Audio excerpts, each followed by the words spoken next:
light up this house right now. I want this room to be light up. Come on. Drop a fire emoji.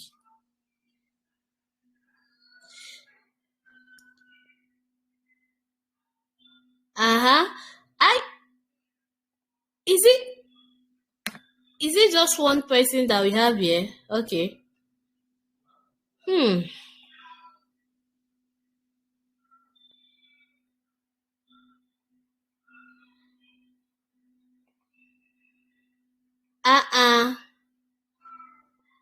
Baribe, I can see you. Oh, it's nice to have you guys all here.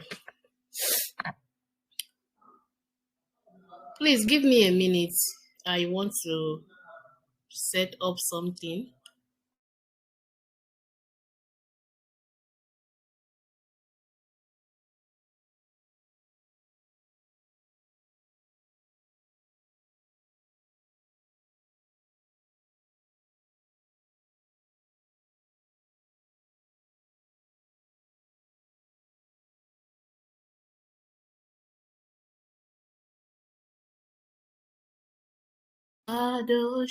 Hello. So, I want to start sharing my screen now before we start.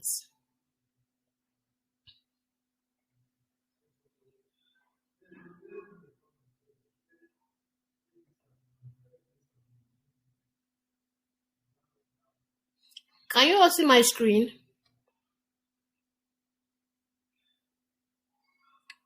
Can you all see my screen? Yeah, I can see your screen. All right. Welcome to class.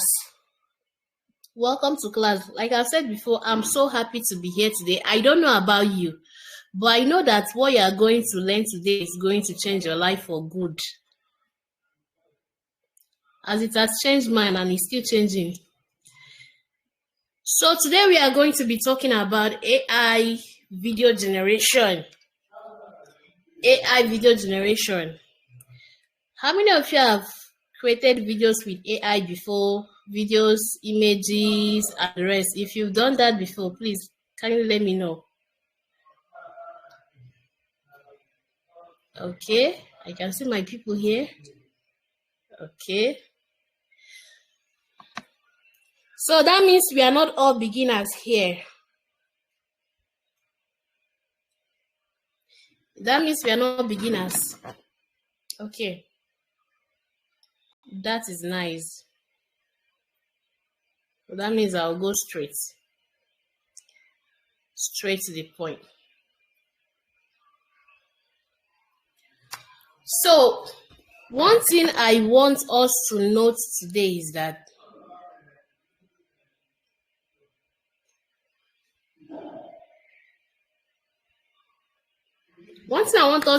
today's goal is to help you, number one, to think like a film director, because my major aim is to help you to create videos, short videos, help you learn how to create short videos, short AI movies. So today's goal is to help you think like a director, not just a prompt writer. So because that is what sets you apart from others. That is what makes you to be different. I don't know, few weeks back, all these AI videos of people cooking, jumping inside the food that they are cooking, all of that. I don't know if you saw those videos I'm talking about right now. Those videos now, they are created by people who have no idea of what filmmaking is all about. So they just go ahead and create all sorts of things, It can be just for the trend or because they truly don't have an idea. So now, this is what sets you apart from you and people like that. I see some videos, I shake my head because those people don't really know what they are doing. By the time you are done with this class, you should be able to understand camera language. They have shots, they have angles and movements. So many of them. Understanding all of these concepts help your video to stand out, because all of them has a story to tell. All of them has a story to tell. So you're going to learn prompt engineering. This is not our focus, but we'll just talk about it just a bit. You're going to learn prompt engineering for video creation. You're going to learn how to write a script, shortlist for a short video. And then you're going to generate cinematic images for your video scenes and create your videos. This is what we are going to do today. So stay with me. If you have any question, you can send them on the chat. I'll see it. Let me zoom in so that you guys can see well.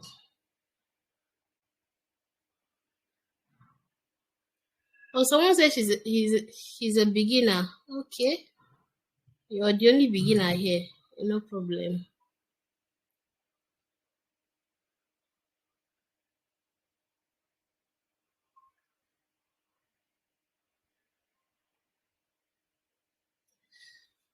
So now we are diving into what makes a good movie. What is it that makes a video good? Whether it be an advert for your church, whether it is a short story, whether it is a Christian story, any kind of video it is, what is it that makes it good? That's what we are diving into right now. So you need to understand that your camera is your crew, your lighting team, and your set designer, but you are the director. So if the director doesn't know what makes a good scene, the crew cannot do what? Save them. The crew cannot save the movie. The crew cannot save the film. So let's talk about what actually makes a good movie. That is what will bring us to these 5 pillars of a great visual story. 5 pillars. If you master these 5 pillars, you'll be able to create any kind of story. And when people watch it, any kind of video, when people watch it, they will be like, wow. Number 1 is the story. So the story gives your video meaning and purpose. The story gives your video what? Meaning and purpose. So this is where your script comes in. So your script is your what? Blueprint. When you don't have a script, you don't have a direction. When I started without having a script, without having the story written down. So I was just going with ChatGPT. Then I know it will get to the point that ChatGPT will even forget what we are doing. I have to go back to the beginning of the chat to know where we are. So that is why it is good, number 1, to write down your story, you write down your script. Number 2 is emotions. What makes people feel something? So when you are creating your movie, you need to know the kind of emotion that you want the people watching the movie to feel. Do you want them to feel sad? Do you want them to feel happy? Do you want them to be like, wow? Do you want them to have fear in them? Like, there's a kind of movie that you'll be watching in the night. You'll be like, no, I can't continue. You will stop. Why? Because the kind of emotions that is being infused in that video. Then we have the visual language.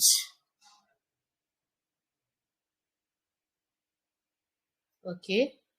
We have the visual language. In this visual language, that is all about your camera, your lighting, the color, and everything. Now, like I've said before, your prompt is the camera language. You use your prompt to say the kind of shots that you want.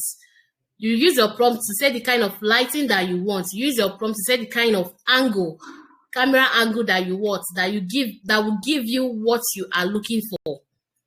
The 4th one is sound and music. So this sets the mood. It builds tension. It creates atmosphere. Are we following? Are we following? Yes, Yes. ma'am. Yes. Yes, ma'am. Okay. Okay. Hope I'm not too fast. No. Okay. So the sound and music, it sets the mood. Now there's a kind of sound that you will hear in a video. You know that something is about to happen. Let's say that you're watching a video and all of a sudden you start hearing boom boom boom boom boom boom boom boom. You know that something strange is about to happen. Then you start hearing ooh.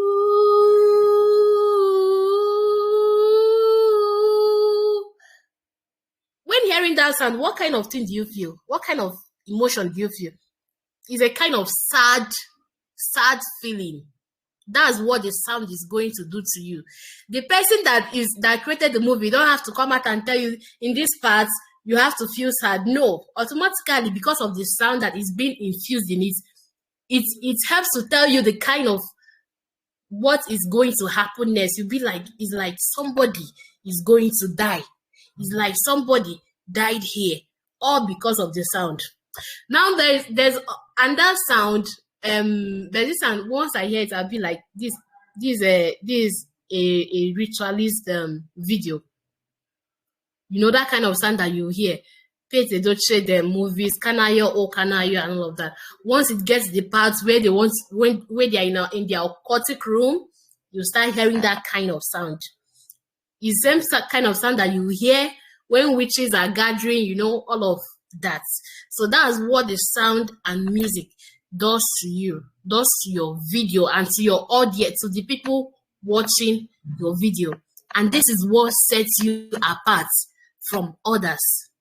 So now we have the pacing and the editing. So this pacing, it controls the rhythm of the video.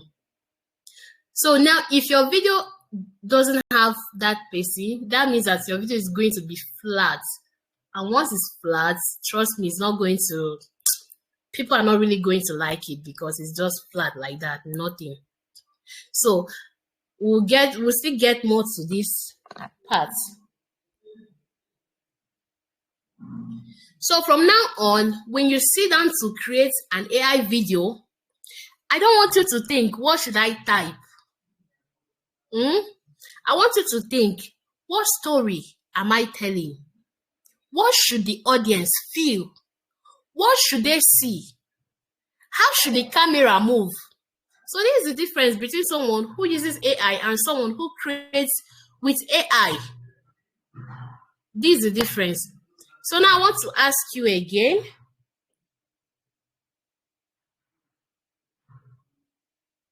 Somebody should please write down the 5 pillars that I've mentioned. There's no need to explain them. Just write them down on the chat. When I'm done, I will give you guys the slide.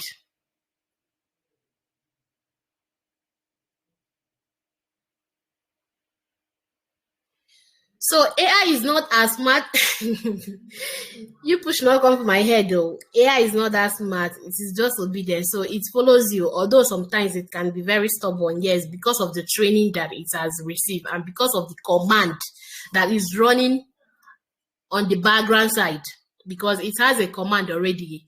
There are some things that it must obey and there are some things that it must not obey. So it is just obedient. It gives you what you ask for. That's why you need to be detailed. You need to be detailed. And once you are detailed, once you've put all of these things in place, you're going to get a good result. I do hear people say, oh well, your video and mine are not the same. Is this video 3? I'll say yes, this is video 3. I use video 3. They'll be like, no way, this video cannot be done with video 3. It is because I know something that they do not know, or they know and they choose not to apply it. So now we are going to talk about camera shots. Camera shots by distance. we have the extreme wide shot. I'm going to send the video right now to the group. Oh, sending file is not allowed. Please allow me to send some files. Okay, let me do that now. Sorry, please. Okay.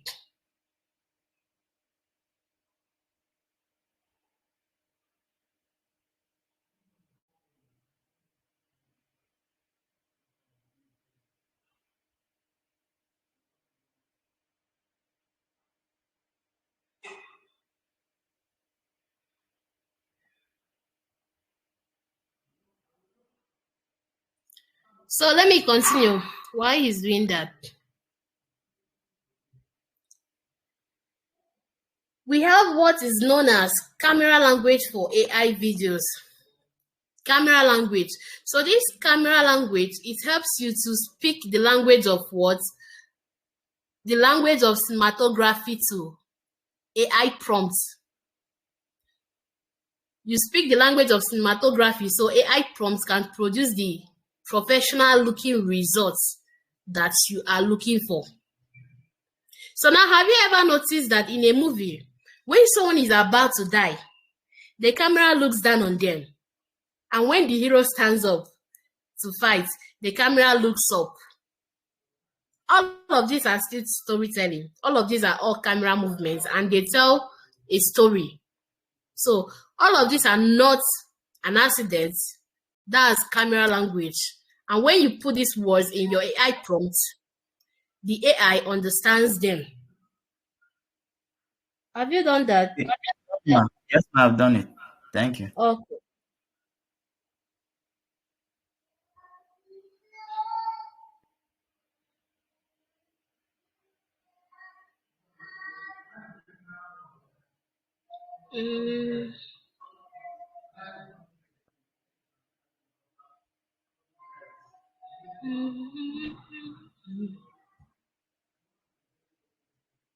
Mm. I can't see this video right now.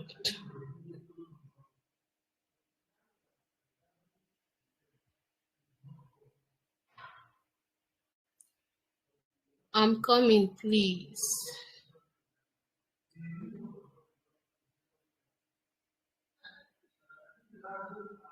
For this time just was there. Holy.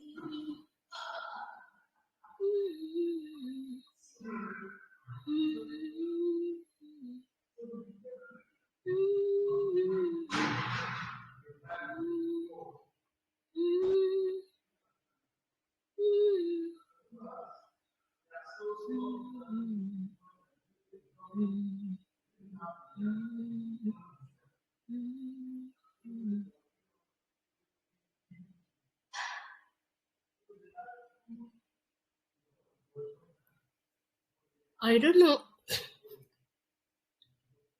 I don't know why I'm not seeing this video. Okay.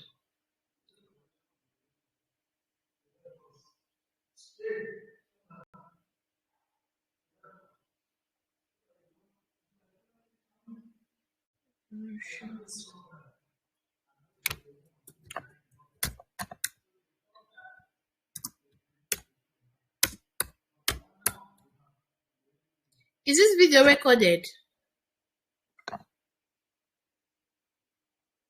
It's recorded. Okay. Okay, so the video is loading.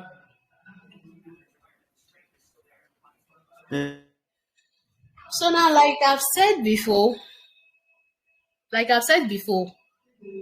when you have all of these, when you put these words in your AI prompt, the AI will do what? Understand it and give you what you are looking for. Number one is extreme wide shot. So this shows a tiny subject, a huge landscape. So you can use it to show a story of, okay, let's say that you're beginning your story and you want to show your audience where the story is is happening. You can try to show them the landscape like Abuja,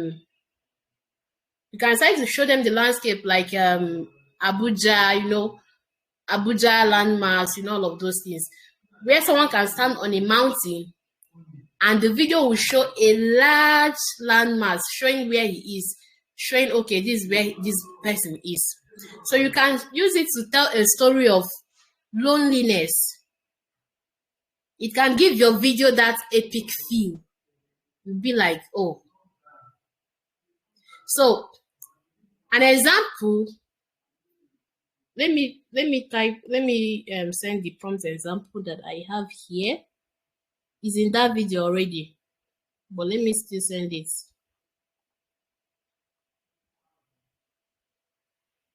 Or I'll play the video for us to watch.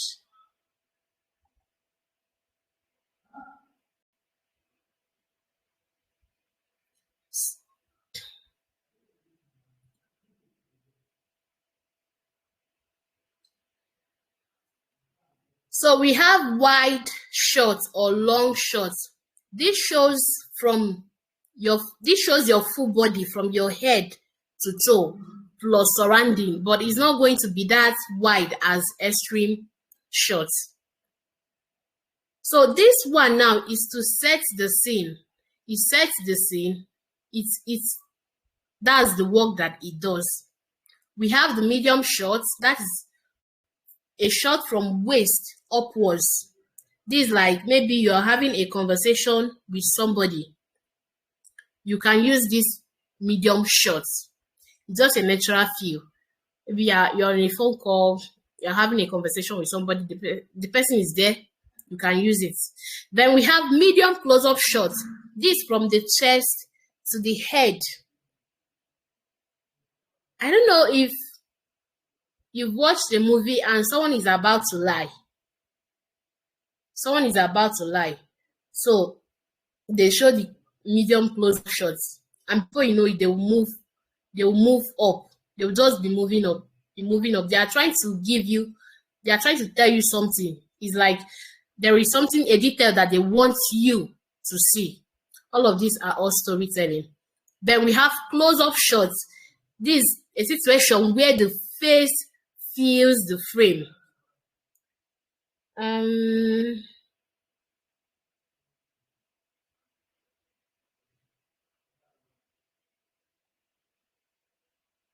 Can you all still see my screen? I'm on flow now. Is it showing? Let me check. Okay, it's showing. Okay. So this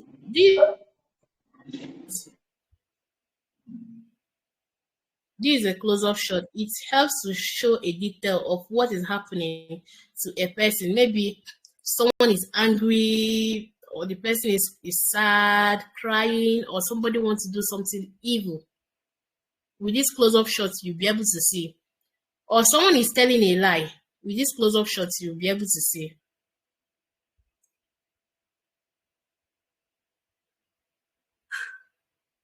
You can see that this lady is crying. Okay. So we have the extreme close-up. We have the extreme close-up. I'm coming. I'm going to send in a prompt right now.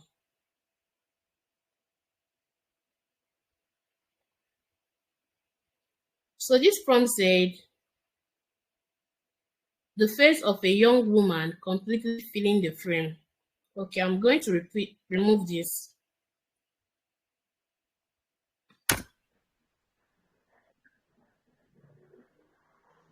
I'm going to remove this, okay. Extreme close-up shots. Okay.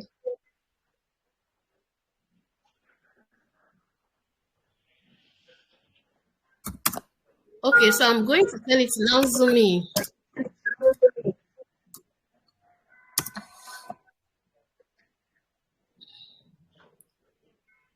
Sorry. I will explain this later. I will explain this too later when we start. So I'm going to tell you to zoom into her eyes. Okay, zoom into her eyes. No, zoom into her cheeks. Her cheeks.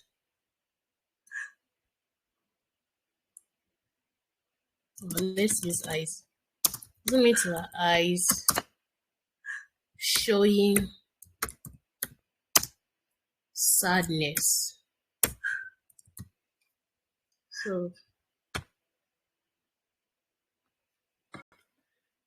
while this is generating, let's move into the next one.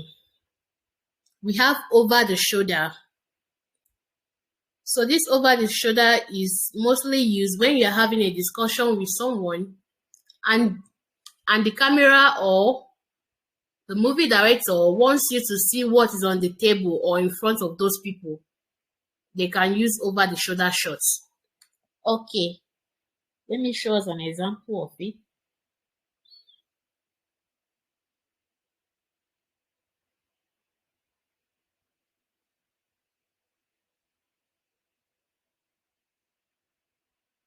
Please, can you repeat the question? This shot right here. You said?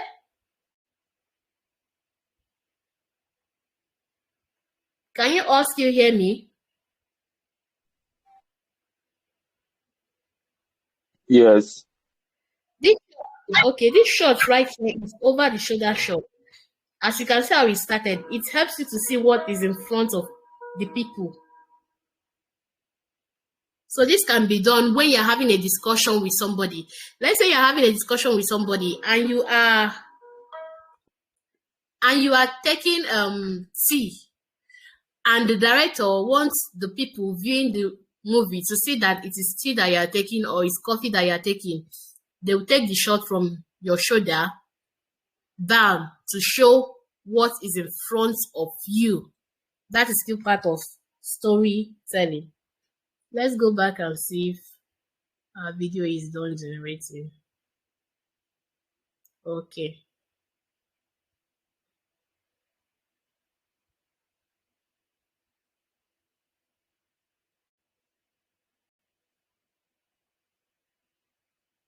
This is where we are right now. I'm going to play this. I don't know if it's network. It's taking time to play.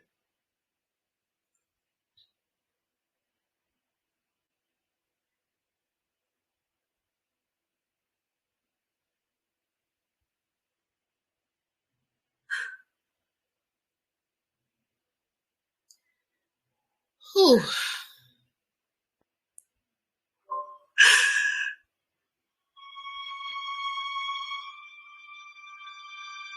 Well, it didn't actually zoom in. Sometimes it can be like that, like I've said before. Sometimes it can be like that. It can be stubborn.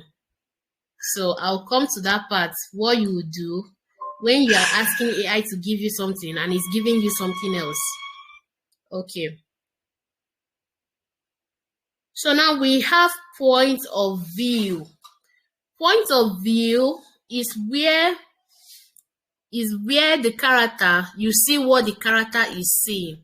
You're not going to see the character itself, but rather you are going to see what the character is seeing. It's as though you are in the movie. You are in the movie yourself. You are in the television yourself. You are seeing everything that is happening firsthand. So that is what this thing does to you. This happens mostly when, let's say, they want to introduce fear. They want to introduce fear. You can just be seeing the camera, you just be flowing the camera, what's happening, what's going on. You are hearing somebody running, but you are not seeing the person running, but the camera is moving. So if you follow closely, you finally see what they are trying to show you. That's what happens. It can be used to introduce fear, to people. It can be used to say, okay, something great is about to happen. You can use it to tell any kind of story. You can use it to introduce any kind of emotion that you want in a video. So we have the insert shots. The insert shots is where, let's say that the subject is answering a call, and then they want you to see. This is also a kind of point of view, but this time around, you are seeing what the person is seeing on their phone.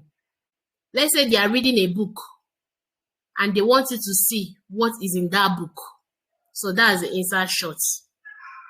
So now we'll be moving over to the next. That is camera angle.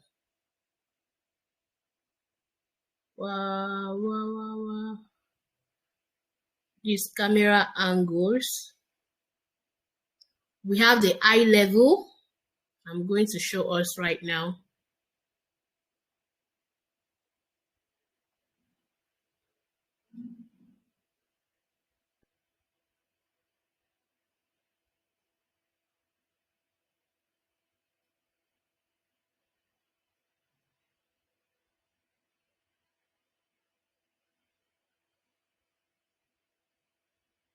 Okay, yeah. This is the eye level. This is the eye level. So in this type of shot, I don't know if it's the right path for me. In this type of shots, you are seeing it's just the same. I'm constantly fighting, but you've made so much progress. You should trust your instincts on this. I just don't know if it's the right path for me. Sorry. So in this type of shots, you are the camera angle is just at the same height with the subject.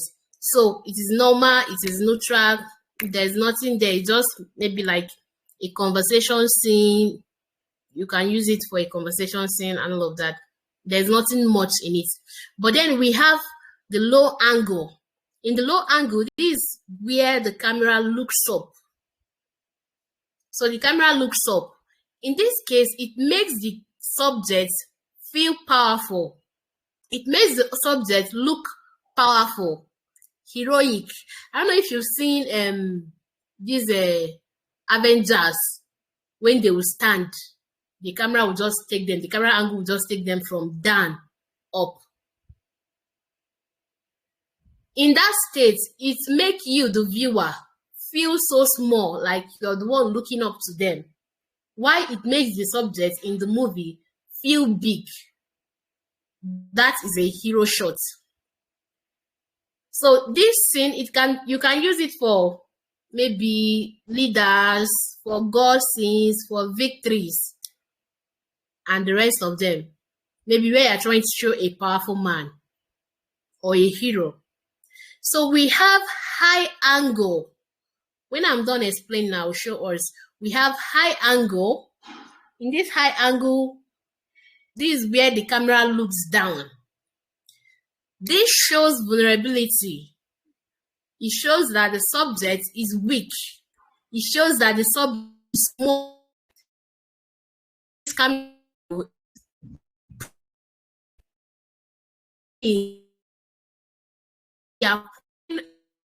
has use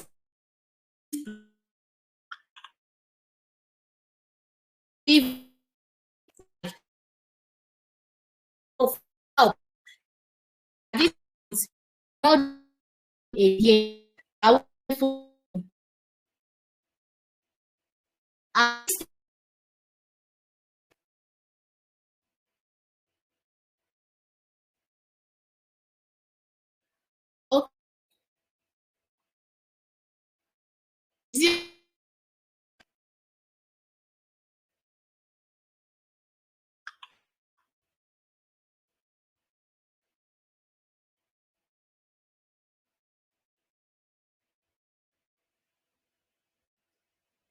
Can you all hear me now? The network is breaking. Oh, sorry. How can you better now? Okay. What about now? Is it okay now? Yeah, much Yes, better ma'am. now. Yes, it's better O- now. Okay. So this is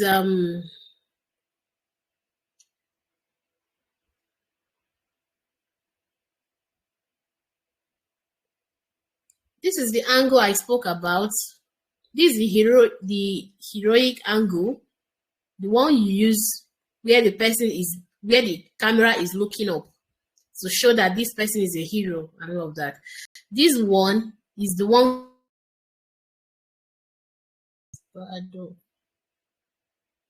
Can you all hear me now? Yes. Yes, ma'am. Okay, okay. So this is the angle where the camera looks down, the camera angle that looks down to show that someone is small. Someone is, let's say that you've done something, a subject has done something and is asking and is saying that I am sorry. You can use this angle for it.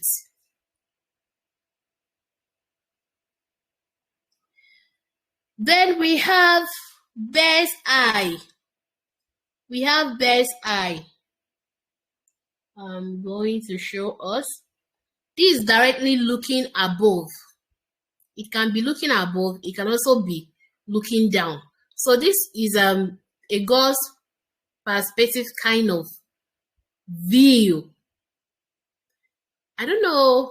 You've watched some of these Marvel movies where those people are up in the sky and they are flying, and then they try to show you what is happening down. So you just follow the camera. It will pass the sky and then down to earth. That is it. It can be looking down. It can also be looking up. So this is an establishing shot. You can use it for crowd scenes also. So we have the Dutch and tweet, Dutch tilt or Dutch angle. So this is where the camera is tilted sideways. It creates tension. It creates chaos. It creates unease. Okay, let's say where somebody is praying. You have an issue and you are praying.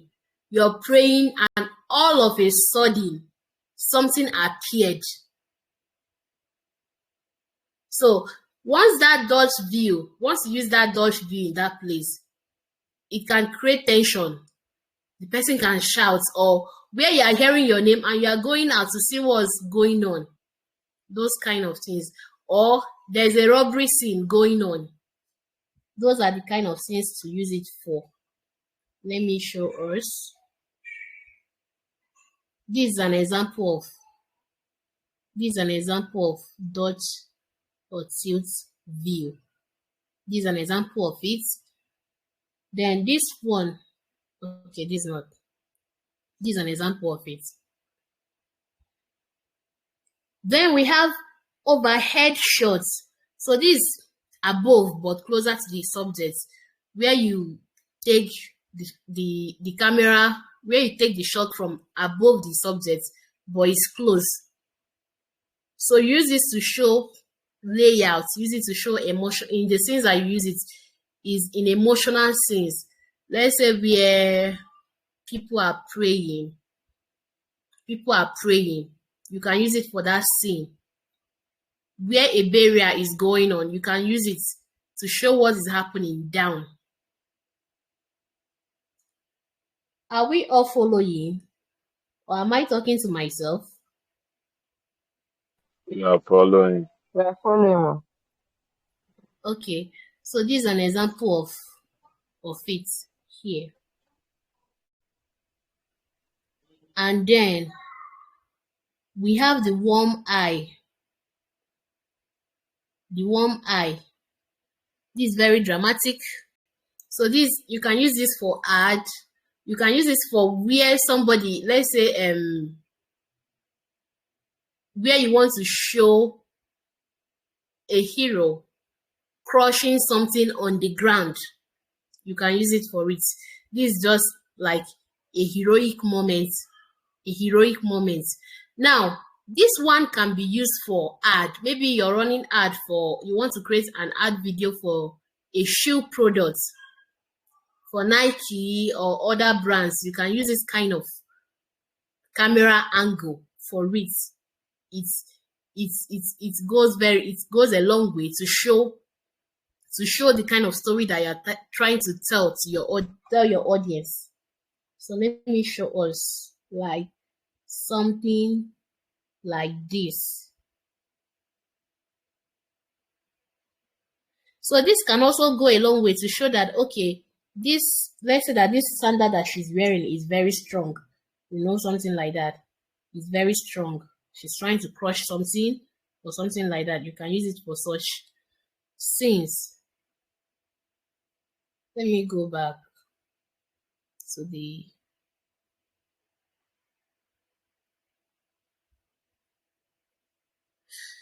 So now we are now in camera movement.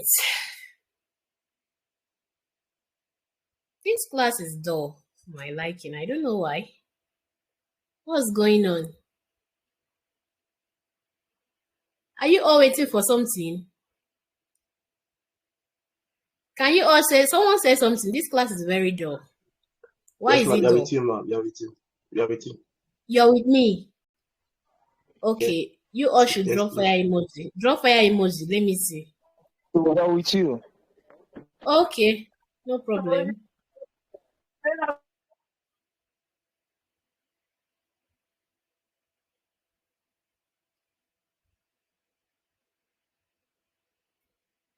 So now we have camera movement. In camera movement, we have static shots. This is where a camera stays still. It shows the emotion that this passes across is calm, focus, stability. Let's say somebody is threatening you in a movie. You're trying to tell a story of where someone is being threatened and the person is not moved. The person's peace is not touched. The person is at peace. You see that when they show the person, the camera is just still. Just like that. So that's what static shots is all about. So we have slow pushing. So this is a situation whereby the camera moves towards the subject. The camera moves slowly towards the subject. After this class today, I'm going to send all of this to us. So the camera moves slowly towards the object. This builds intimacy. Let me say something. If you're not married, I'm sorry. If you're married, okay. So for those of you that are married, you've watched a movie where they are kissing, they are having intimate moments. You just see the camera will just zoom in, to just push in to the subject, sorry. You see what is going on. So at that point, if you don't hold yourself, that storytelling is going to lead your mind into something else. So that is just it. That's why we should also be careful of the kind of movie that we watch, because ideas are being introduced to us, to our minds, without us knowing. They are being done by camera movements. They are being done. All of these are being done without saying anything, without those people saying anything. There are some kissing scenes that you can watch and you feel okay, while there are some that you watch and you feel somehow.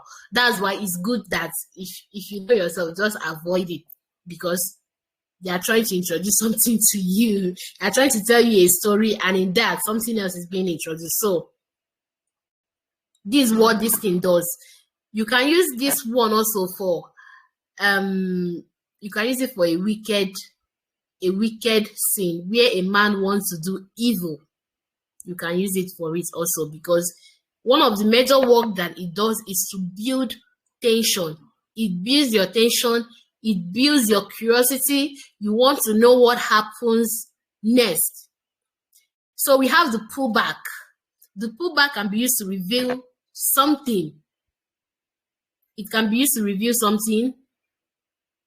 For example, let's say two people are talking, and then all of a sudden you hear a footstep. You've not seen the face of the person, and then the camera suddenly pulls back it pulls back to show you the face of the person that just stepped in, or the face of the person that just said something.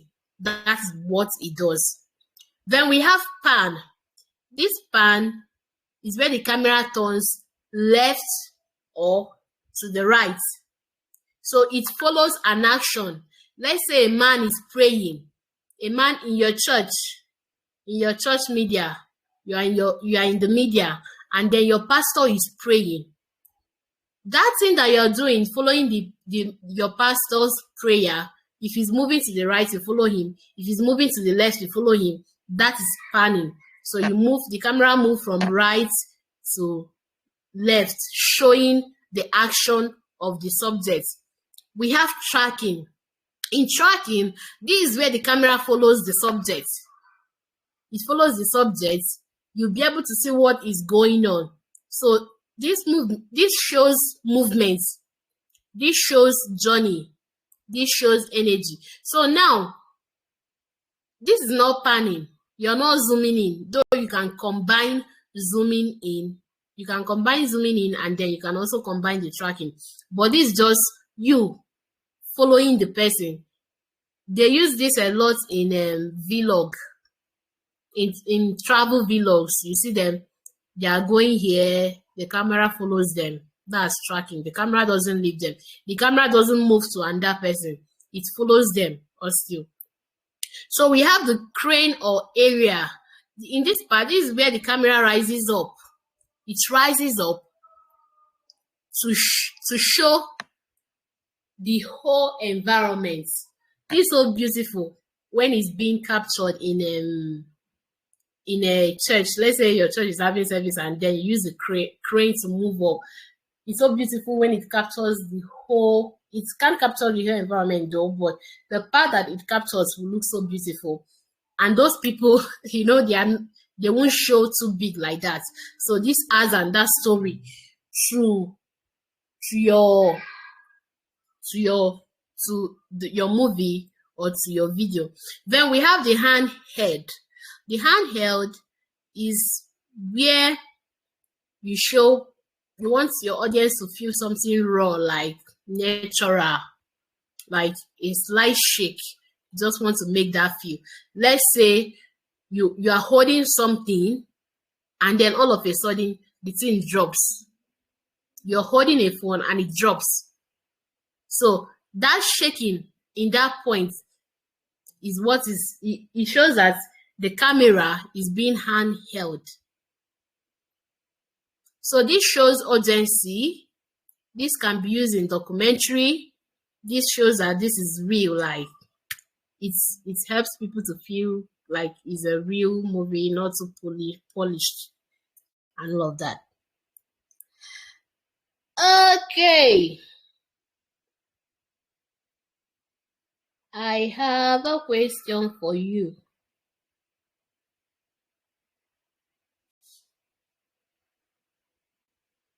I'm going to drop it right now.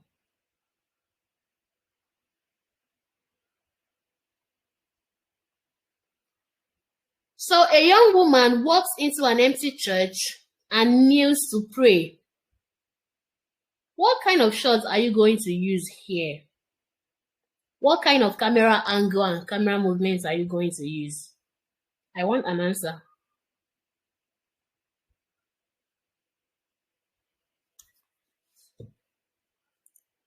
I am waiting for you.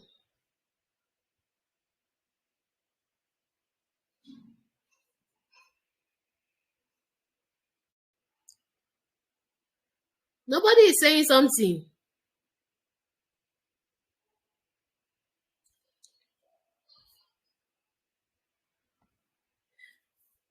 Close-up shots. I'm not going to talk.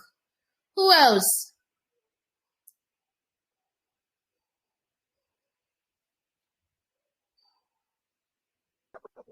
Question again. I didn't get the question. Okay. The question is pasted. So, a young woman walks into an empty church and kneels to pray. What kind of shots and what kind of camera angle are you going to use? for this. I would suggest you open your mic and answer the question. Those of us that drop chat, there is no explanation to your question or to your answer. I think that is right, Abby. Pardon me. I'm actually on the chat right now waiting for them. I'm shuffling between both. Can you open your mic and answer the question, please? Don't just drop chat.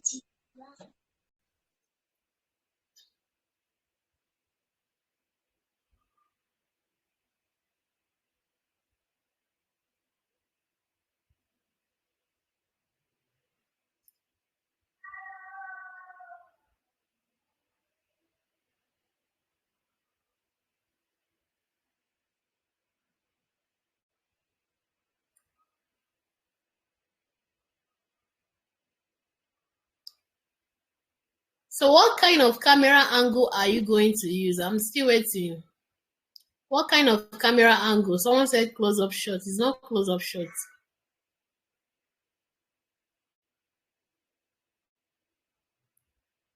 Wide view.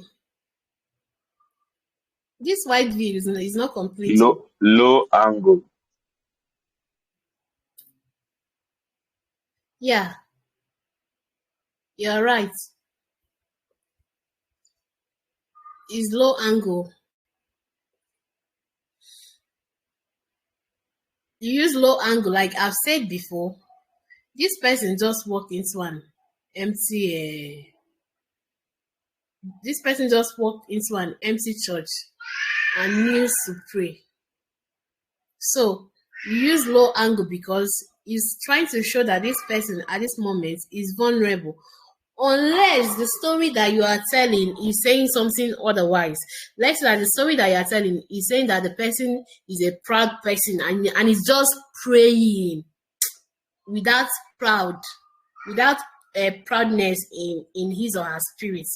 So you can change the camera angle. But if it's someone that is very vulnerable, let's say they have done something bad in the movie, and then you want the audience to see how vulnerable they are, you use the low angle camera view. Are we learning something? So now Yes. this takes us to the next part. Prompt engineering. Can someone tell me what prompting is? What is a prompt? I want to hear from you. What is a prompt? I know you've been hearing prompts up and down. Some of you type drop the prompts. You see someone post a picture, you say drop the prompts. Someone posts a video, you say drop the prompts. So what is this prompt that everybody is talking about? Yeah, Janatra. I will say is the input or your questions to the modem. Actually, Yeah, no.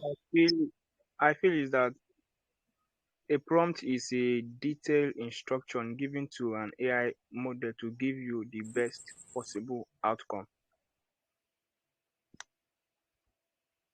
Yes, you get it.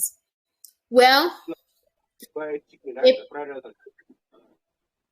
who is talking? Sorry. A prompt is a specific instructions given to an AI. Correct. So a prompt is just a specific instruction. An instruction, it's not specific yet. We'll get to that point. So a prompt is just an instruction given to an AI model to give you what you want. That's just it. You want your AI to say yes, you tell it to say yes, and that's all. You want it to give you a picture of a lady, you just say, give me a picture of a lady, and that's all. So now, this is this is where this thing gets interesting. Before now, when you want to search for something, you can go to Chrome and you just put in your question. Chrome is not going to give you a detailed answer like AI is doing now. Chrome is going to give you suggestions of websites that has the answer that you are looking for. So, but now with AI, we'll be able to get what we are looking for with just a prompt. So you can tell AI to write a song for you, and it will do that. You can tell it, okay, give me a recipe for, I want to cook fried rice. Give me a recipe. It will give it to you. So that is it.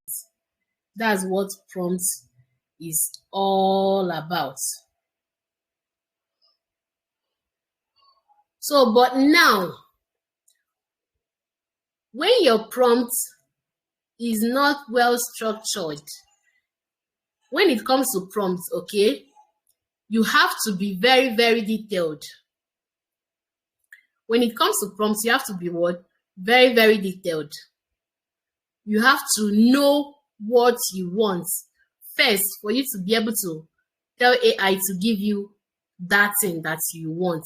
Because if you don't know what you want, you're just going to write a bad prompt. That is it. You need to understand that AI, why prompts matters is because AI is like computer. It gives you whatever that you have imputed in it. So if it's just like, okay, what we used to say, garbage in, garbage out. So if you give it a nonsense prompt, it's going to give you a nonsense output. But now, you can give it your nonsense prompt and you tell it to refine it now. Yes, that's what makes different now. But years back, it wasn't like that. So now you can give it your prompt that is not well refined and you tell it to refine it for you. And it will refine it. Let's say you want to create an image, you tell it to refine it for you. To refine it, you take it to your image generator and create your image. So now we are now going to ask ourselves, okay, we now know what prompting is. The next question is, what is prompt engineering? But before that, we need to answer that question, what is engineering? Engineering means designing something carefully and skillfully to make it work effectively. So when you hear engineering, you don't just think of bridges or people working in the road or machines or people working in oil companies and all of that. I want you to think of creativity. I want you to think of logic. You doing something amazing. So now that brings us to the question, what is prompt engineering? Prompt engineering is the skill of designing clear, detailed, and strategic prompts that make AI give you the best possible results. So this is the language of you. This is the language of AI. Is you speaking the language of AI. So instead of giving it just a human language, you speak the kind of language that it understands. This prompt engineering is a whole lot, but we are not going to dive into that because that's not our main class. But this is where I'll be stopping on this. So it is the art of speaking the AI's language so well that it creates exactly what you have in mind.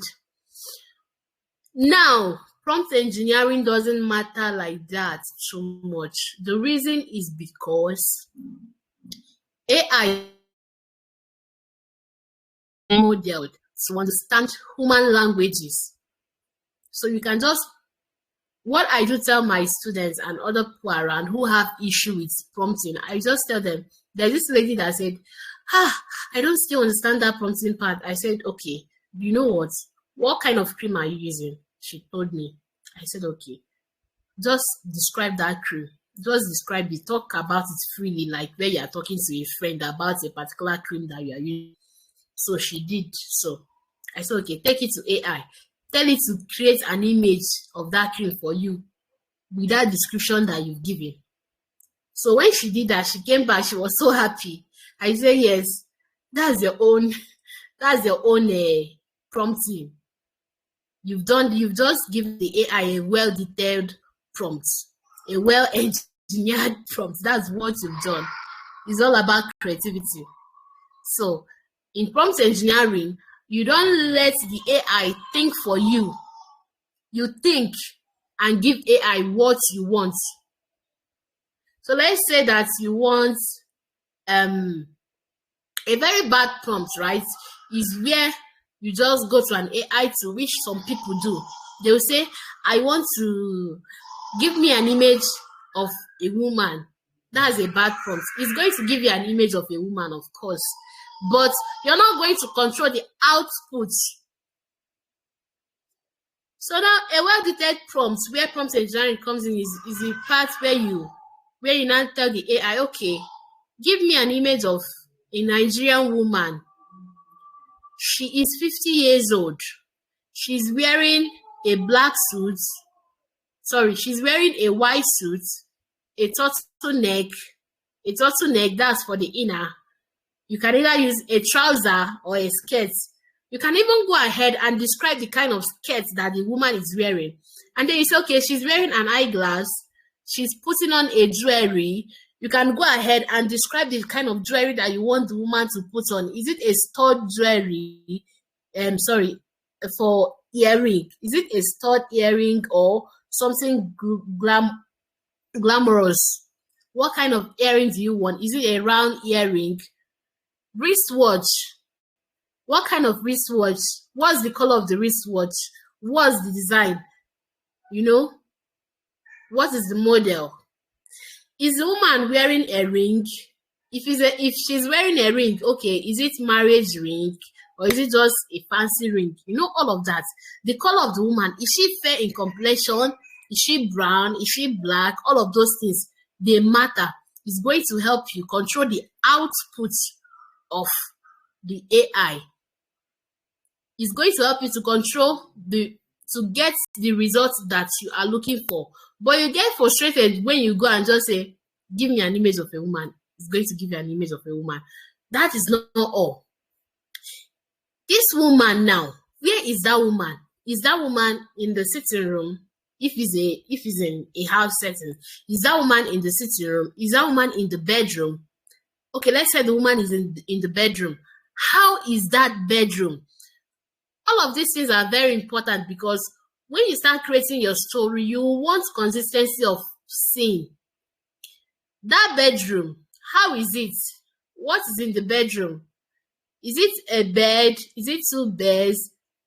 Is there any table inside? Is there any chair inside? Something like that. Is it a minimalistic bedroom? A bedroom with nothing much? Or is it a bedroom that has all kinds of things inside? Is it a tie that you want, or you want and that kind of tiling? What kind of tiling? What's the color of the tie? Is it white? Is it black? Is it wood color? What's the color of the paint in the room? What's the type of door? All of those things, they matter a lot. They help you to create consistent images that you can use to create your videos. That is it. Now, I do call them base prompts. Once you have this, I don't know, let me scroll down. Well, I've spoken about this already.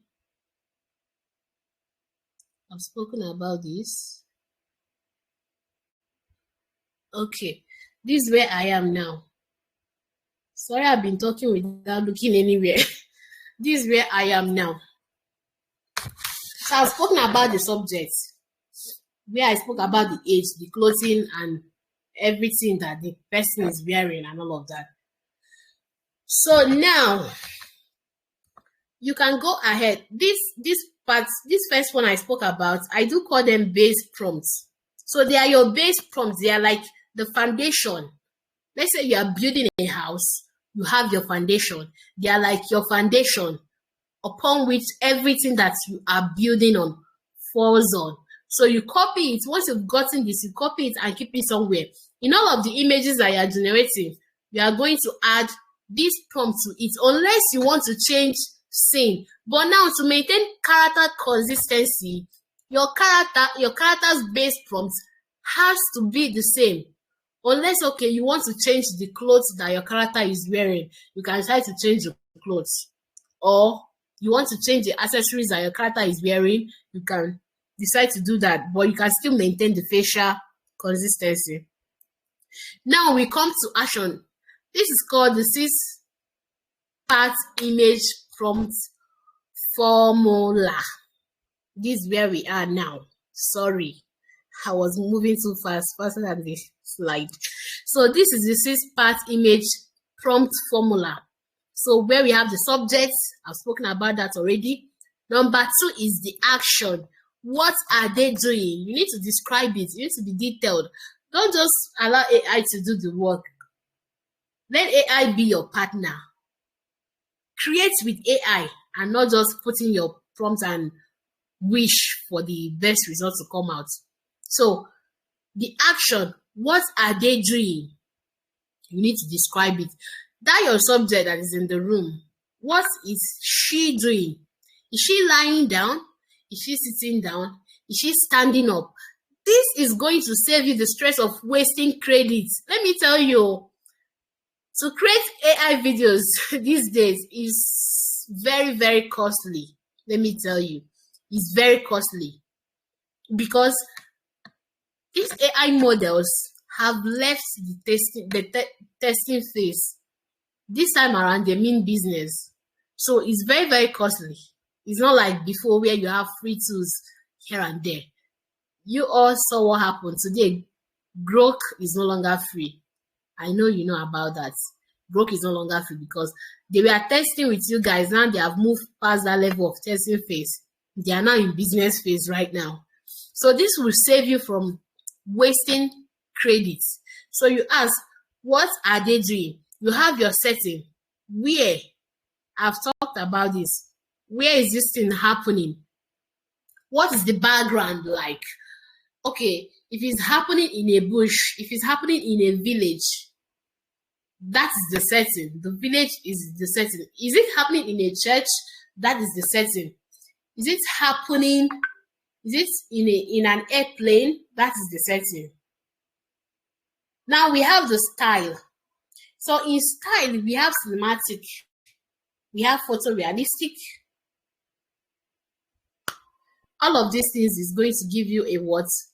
A consistent scene.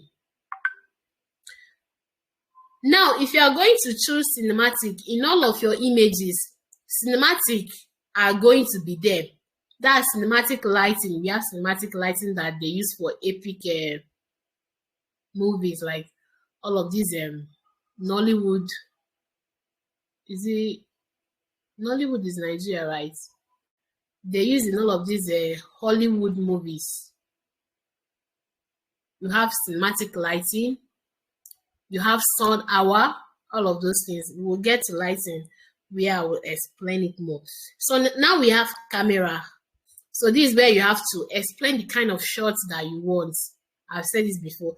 You explain the kind of shot that you want, the angle, the lens, the resolution. Now, to even get the best results, you need to add the camera name where that shot is being taken from. It will help you. It will help AI to understand the kind of quality that you are looking for. You add the camera setting.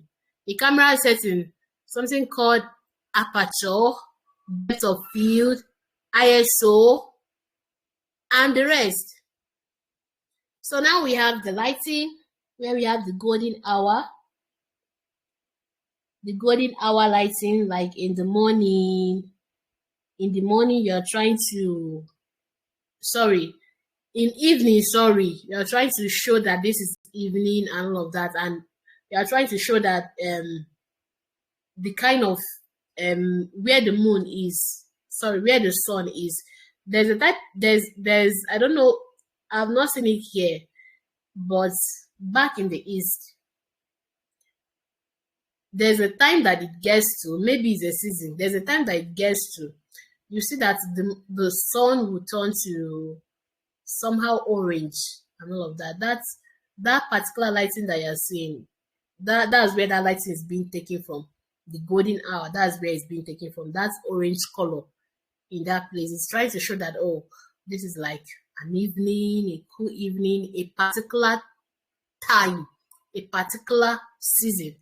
That's what it's trying to do.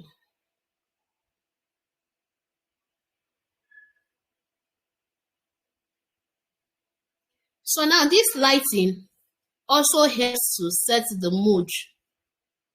It helps to set the mood of your video. If you use a harsh lighting, it can show that the video, okay, let's say that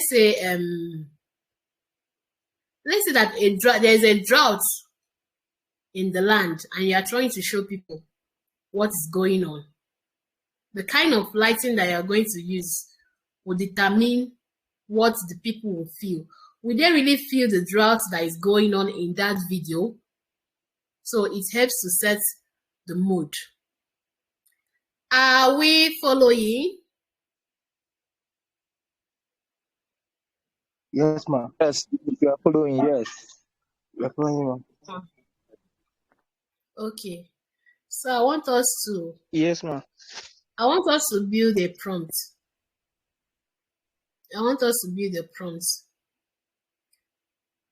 Is there anyone here in mind is anyone here with a story that you want us to tell? Or should I give my own example?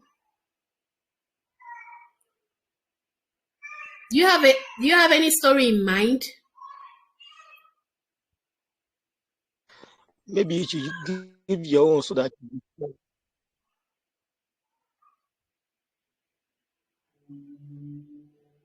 Yes, ma'am.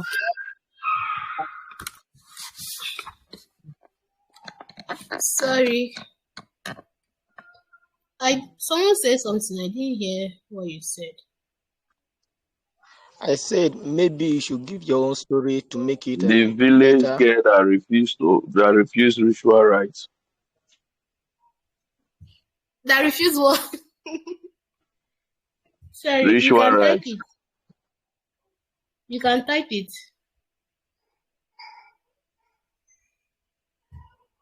Type it, oh.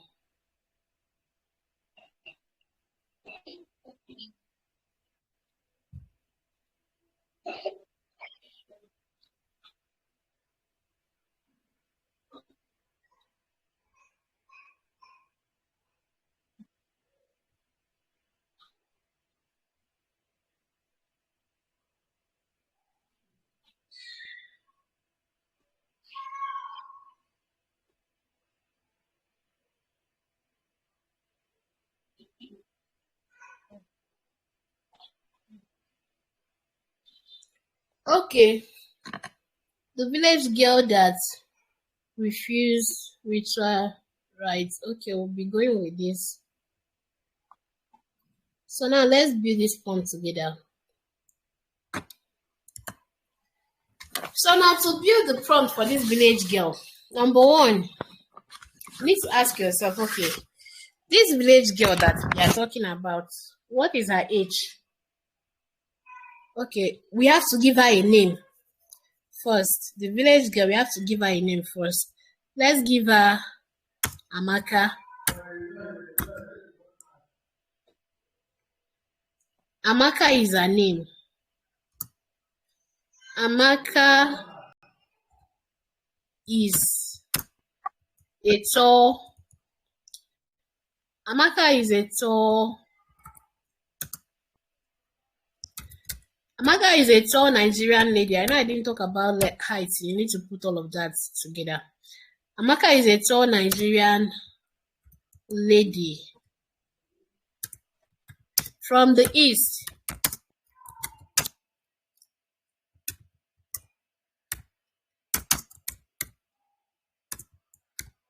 Igbo tribe. Okay.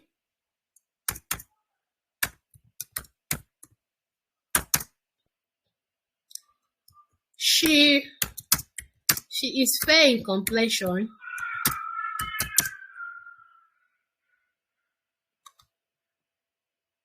Okay.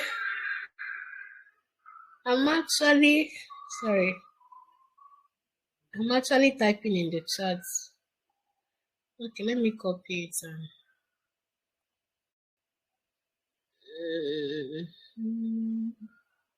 Onye ndị ngozi na mmadụ na-enye ekele. Ya, ya, ya, ya. Onye ndị ngozi. Onye Jehova mere. Onye ndị ngozi na mmadụ. Tonu ya, onye ndị ngozi na mmadụ. Tonu oke nkume ga-erubere ndị ngozi na mmadụ na-enye ekele. Onye ndị ngozi na mmadụ. Okay.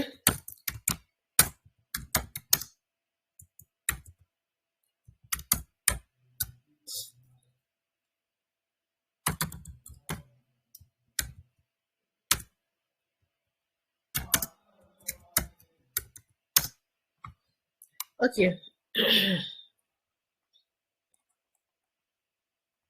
So Amaka is a tall Nigerian lady from the East, Igbo tribe. She is fair in complexion. So now some AI video generation or image generation tools, they don't understand fair in complexion. If you tell them fair in complexion, they can give you a white lady sometimes. They can just give you something weird. But if the fair in complexion did not work for the tool that you're using, you can decide to use fair skin tone. Okay. She is fair in complexion. She is dressed in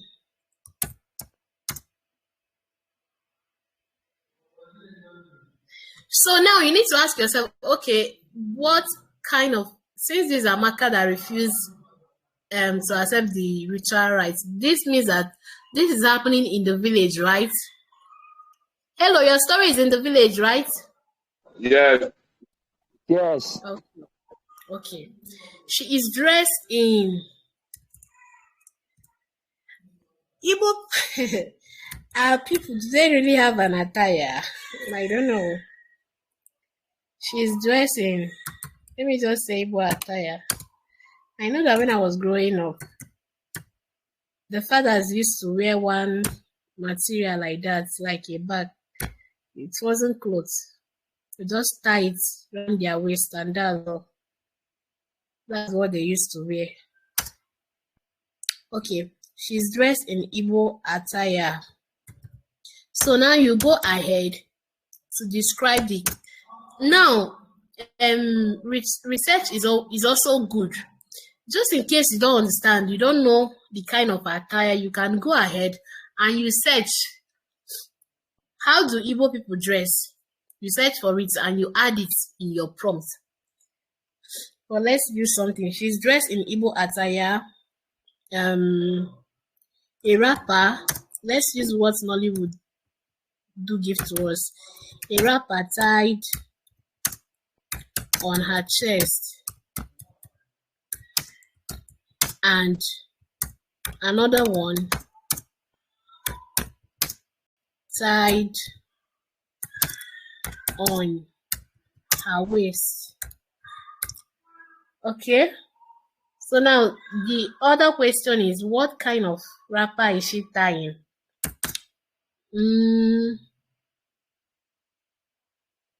Let's use Ishagu. Sorry, let's use Ishagu and see if AI will understand. Ishagu wrapper material.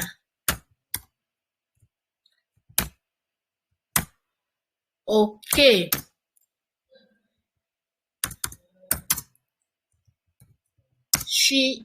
Okay, we have to talk about her hairstyle.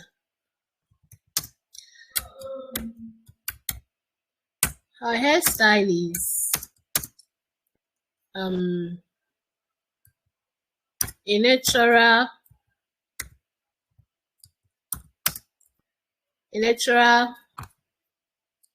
braided hair. A natural braided hair. Okay. Bold.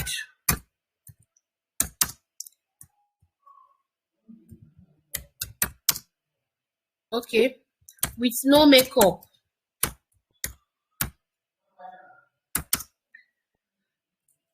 A bead. Okay. A bead. Sorry. A bead on her waist. Ankle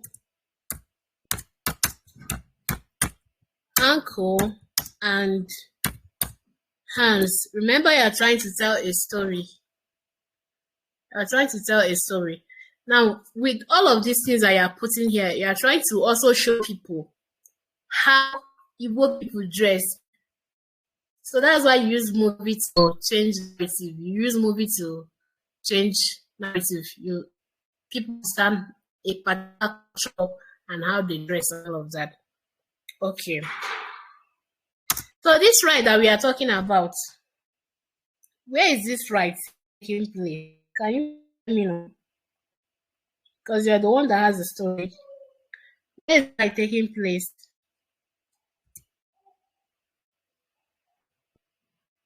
Hello? In the village. I know it's in the village. In that village. Yeah.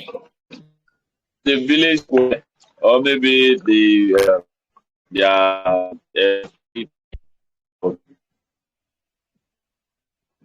Okay, the village shrine. The village shrine will be much more better. So let's use the village shrine. Okay. She is in the village.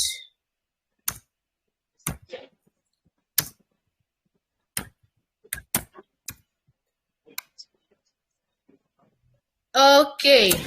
So in that shrine, what kind of rite is that? Please, I want to know. What kind of rite is that?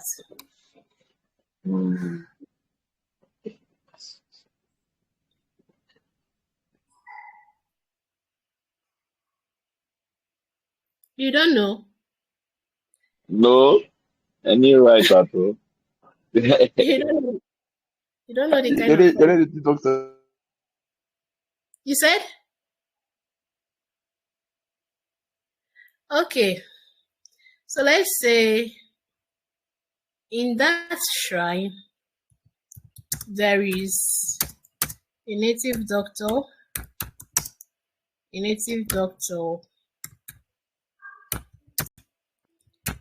and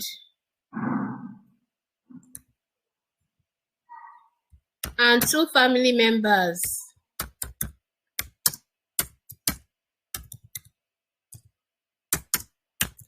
Her father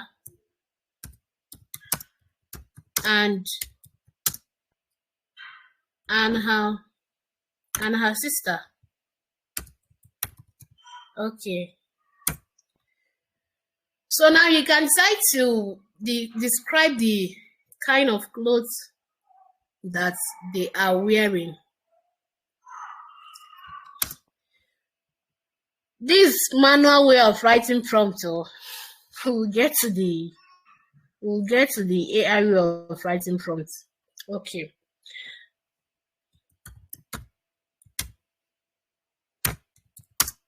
They are all dressed. Okay. They are all dressed. Okay. The mother is dressed like her.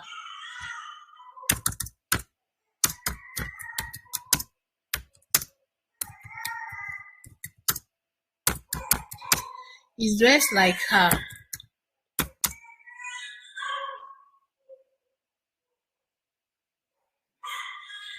Okay, the sister, sorry. The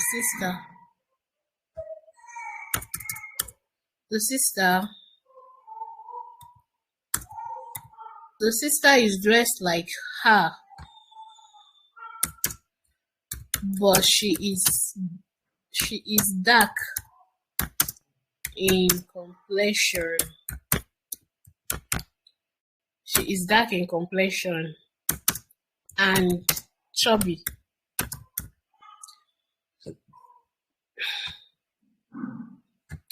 Now, if you notice very well, you discover that AI images look alike.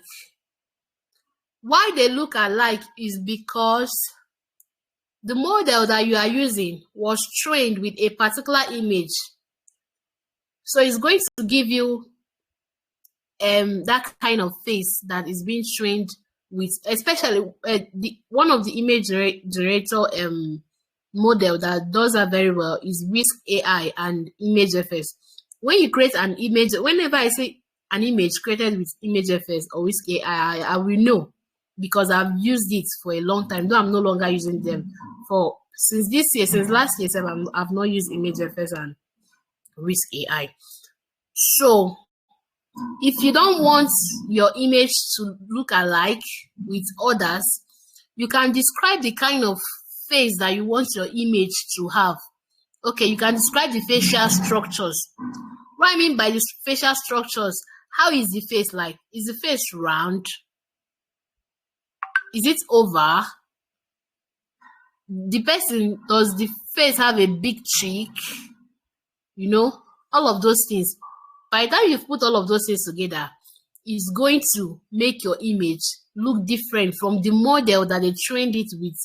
But when you not put that, they are going to give you the face of the model that the image was being trained with for black people. If it's for white people, it also has a model. Okay, that is it. Chubby, okay? The father is dressed in Ishagu attire, red color.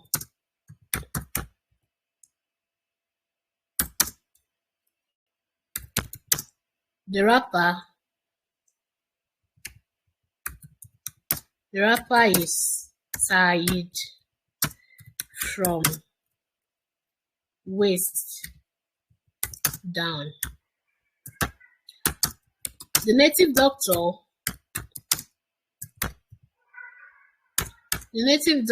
is dressed like a native doctor.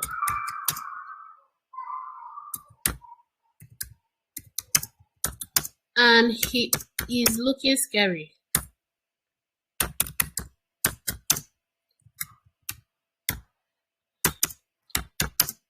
In the native doctor's hand,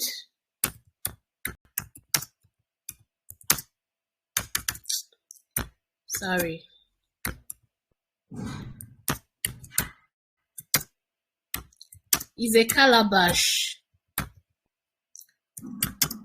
with water inside.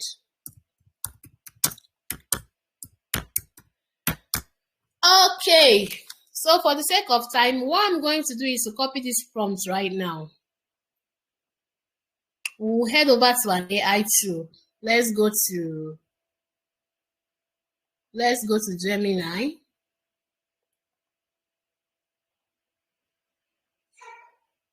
So this is the Gemini I'm using here. You can either type Gemini or Google image. So this is it right here. I'm going to put the prompts. But before I put the prompts, I'll say I want to create an image.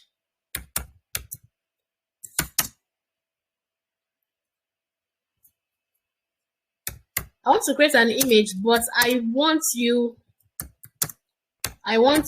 to add the camera settings. Okay? Camera name.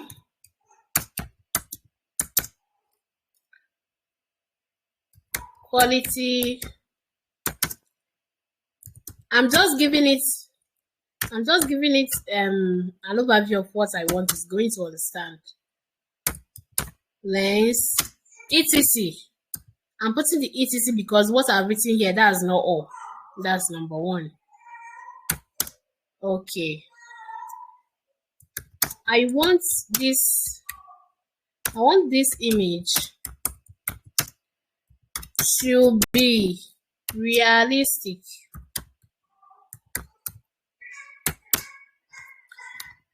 Now, in types of your image, we have realistic, we have 3D, we have Disney, we have Disney Pixel, we have 2D. You just go ahead and choose the one that you want.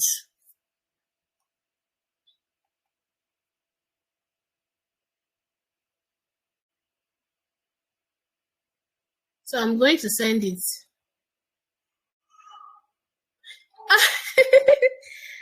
Okay, it just went ahead straight away in creating the image for me. So I'm going to copy this. Let me go to Google. I'll go to Google AI Studio. Google AI Studio.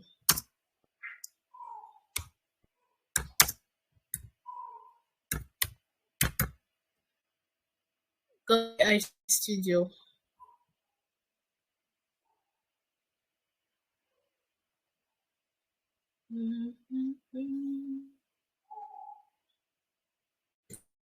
So once you get to this place, you click on Get Started.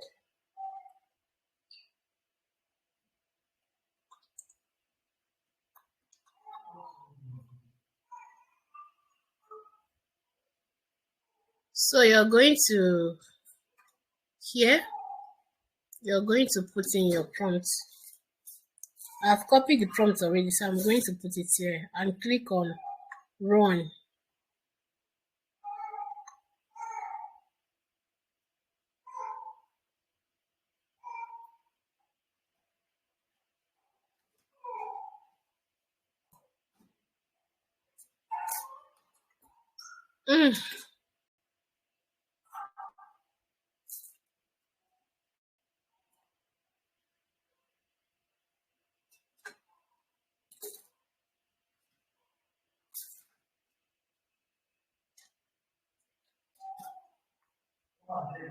So here it has given me the prompt that I'm looking for. This is the prompt here. So now the response that you're going to get differs. The response that you're going to get in Gemini is going to be different from the one that you're going to get in Cloud AI. Now, my best AI that I like using for brainstorming and mostly everything is Cloud AI. I have the paid version, but the free version can give you what you're looking for. So I'm going to copy this. I'm going to copy this.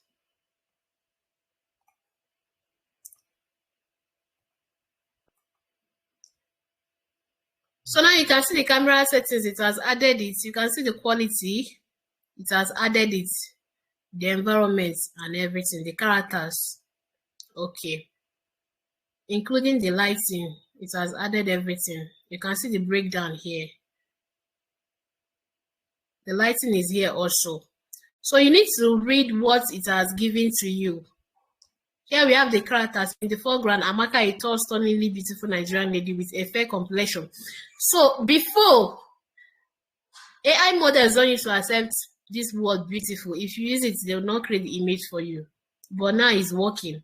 So let's go back to Flow. We are going to create this image with Flow. So here now I want to reintroduce Flow to us again. For those who don't know how to use Flow, especially with the new updates. So I'm going to click on Flow AI. Flow AI, click on this first one. It brings us to this place. You click on Create with Flow.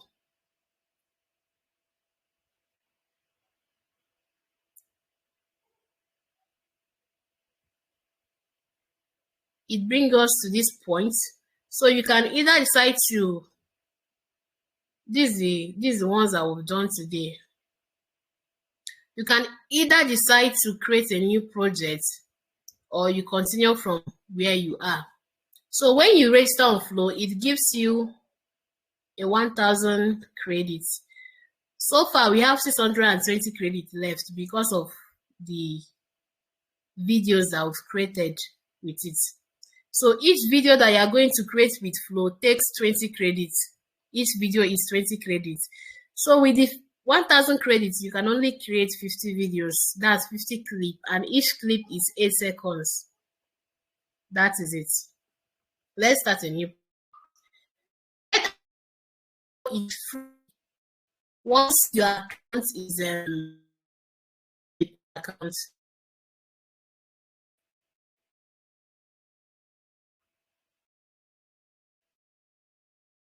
So everything, so place where you want image. This just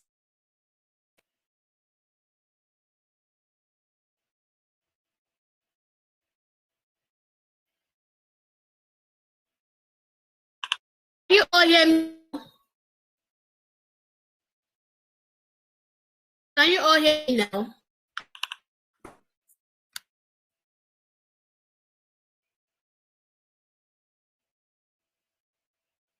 Can you hear me? Okay. Can you hear me now? Yes. Okay, okay. Yes. Okay. So here you can choose your aspect ratio. That is the size of your image. But now you need to understand that if you are creating an image that you need to and you want to animate, for now, they only animate, Flow only animates this landscape, vertical. So we selected it. Down here, you see the number you select. You see this number. This number. This imagine that imagine is what we an interface use model use. So let's take Banana Pro. So that's it. Let's paste that. Send it. It's going to give you images. While waiting for this, let me check the that I have.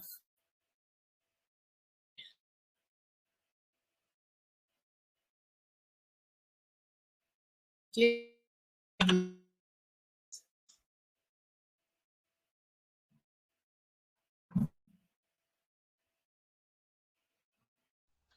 Okay.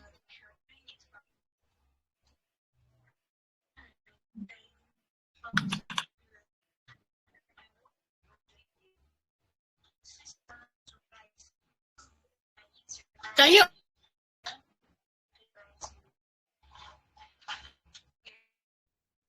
see an image? What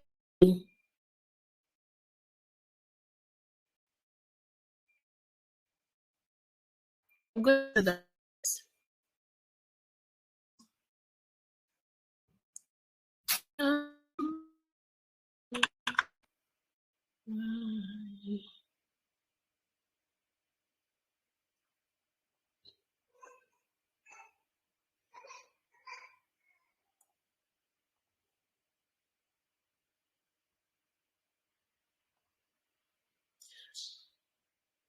Can you all see the screen? Can you see the screen? Can you hear me? Yes, Yes. I can hear you. Yes, yes, to you. So now we've generated our image, right? You can see how it is image is just realistic it is looking. Now, someone who doesn't know all of these things will just go and we'll come back and it's not giving what looking for. So you think that our good prompts has given us good results.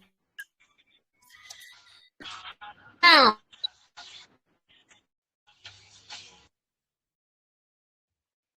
this is the first image. This is the second image.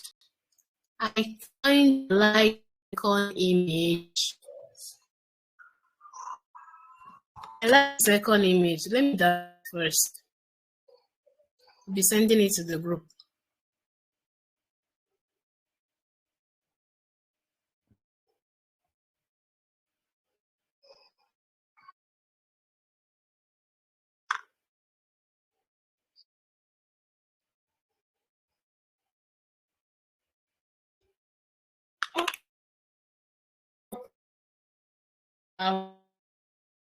The call and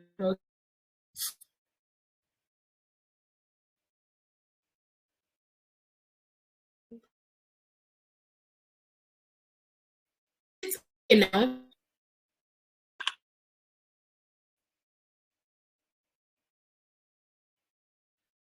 Oh, well.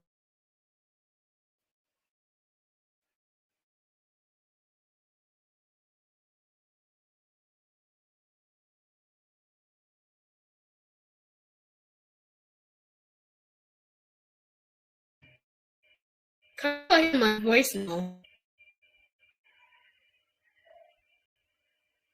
Is my voice okay now?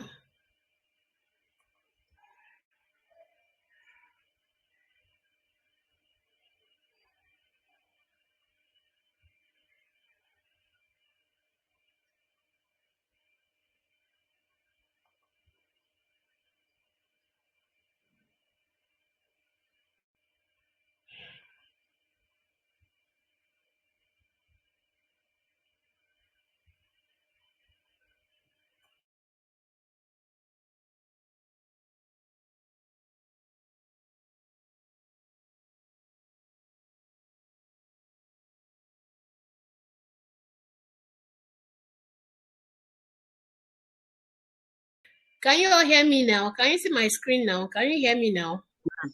Yes. You can hear you, ma. Okay.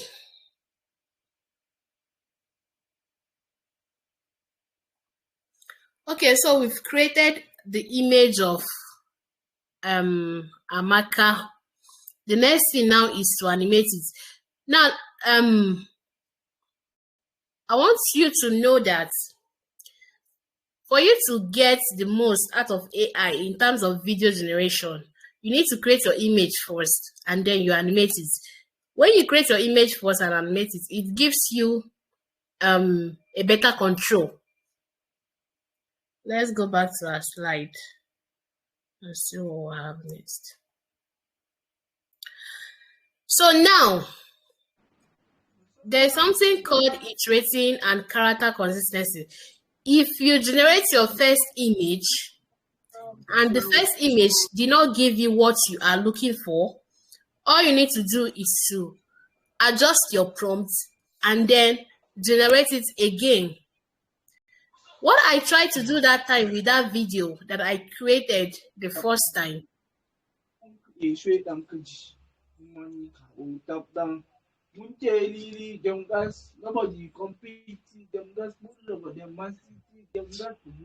hello, who is that, please?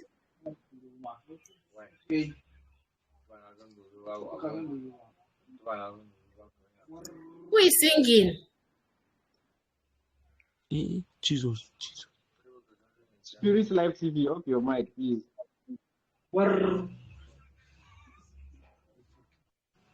Okay, so when you've created your first image and it did not give you what you're looking for, all you need to do is to adjust your prompt and then create your image again. After the third time, it still did not give you what you're looking for. Still adjust the prompt and create the image again. It's happening even in video also. there are times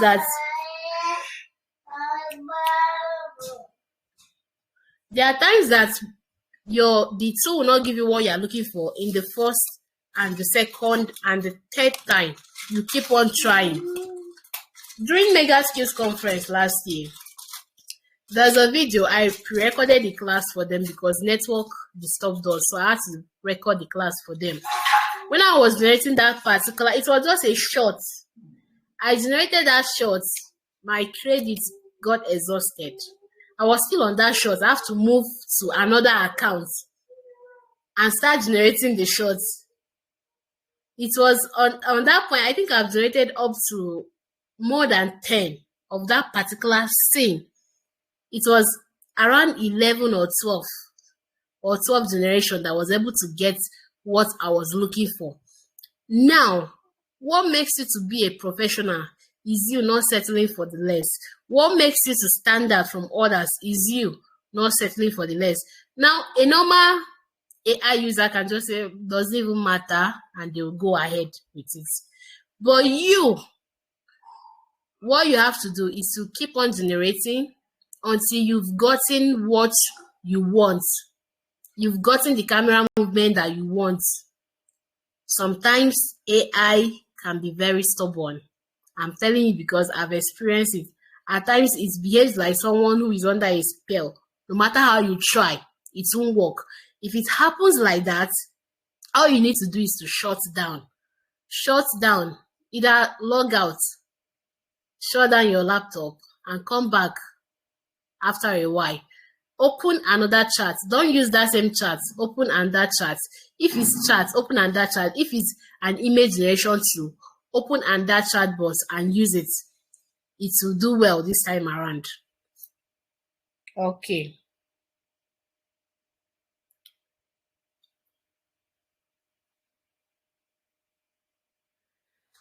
So remember what we've talked about in this part. We are not going into generation yet. Let's follow what we have here. So you remember what we've talked about. For you to get a consistency, this part that we've written, where is it? Gemini, Google AI. So in our prompts, the dressing that Amaka is dressing and all of that, everything that she's wearing and all of that, if you are telling the story of Amaka and you want it to be consistent, that part has to be in all of your prompts. If not, you're not going to get consistency. Okay.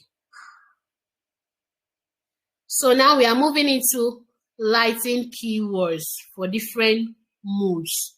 So we have the golden hour. The golden hour is the warm, soft, dreamy.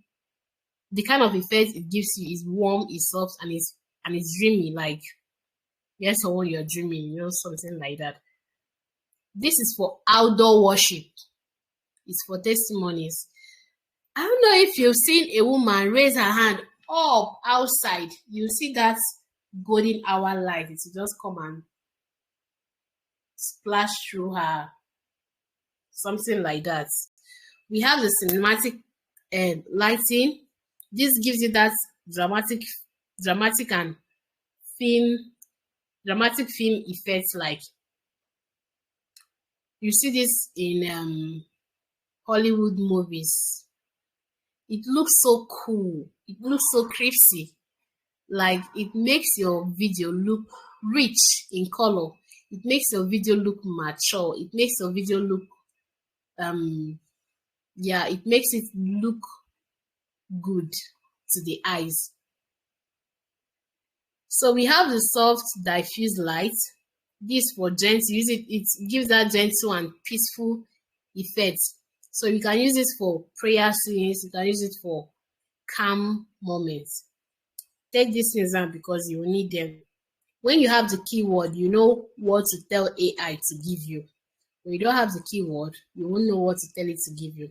So we have the rim lighting. So this is the glowing outline effect on a subject. So you can use it for angelic scenes, like to review what's going on. Let's say you are in a dream. You want to show your audience that this person is dreaming. You just flash that light. an angel will start speaking to the person or something like that. So we have the low key lighting. This is dark with selective light. It helps to show intense moments and emotional moments. We have the volumetric lighting. This light rays is visible in the air. You can use it for heavenly or spiritual scenes. We have the candle lights. This warm, intimate night prayer, vigil scenes, where there is a story going on in a village. Papa Emeka is telling Emeka a story under the mango tree. You can use it. Then we have neo lighting. This is bold, colorful, and modern. Neo lighting is a kind of mixture, kind of color like blue, green, purple is a flashy kind of lighting. So you can use it for youth events or contemporary advert videos. What do we have? Are you guys tired?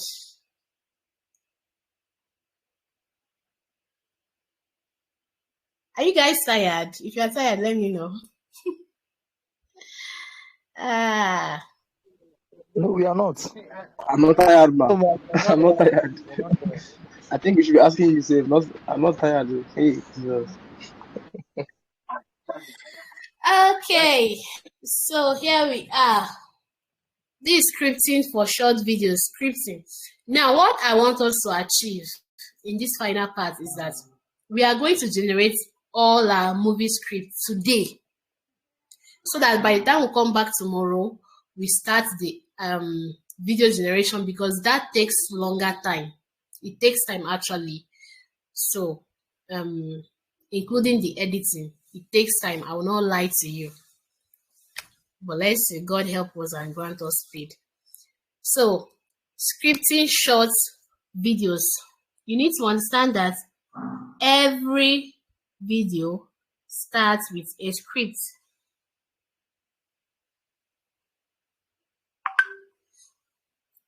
Every video starts with a what? A script. And you need to plan your scripts. Like I've said before, before when I started, I didn't used to start with scripts, and that gave me so much trouble, because at some point, I was using ChatGPT then. ChatGPT will forget where we are. Like honestly, to just forget, I have to scroll up, scroll up, scroll up. But when you have your script, you have everything planned.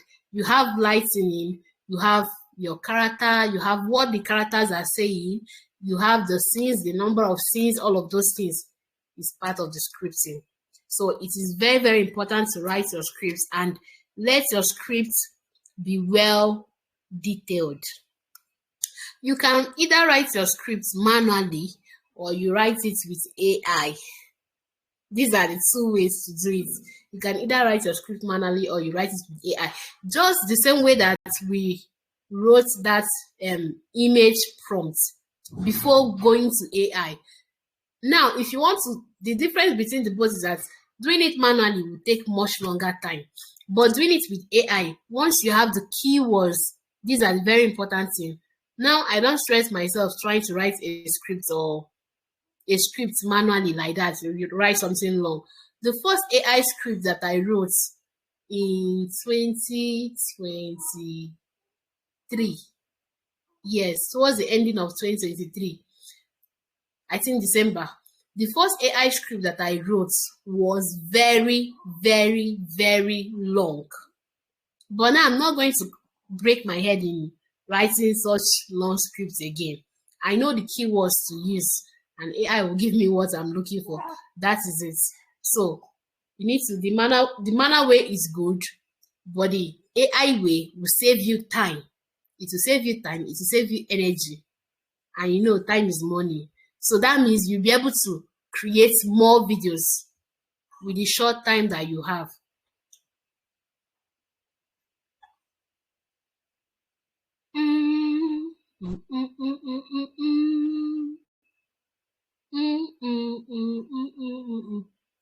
Okay.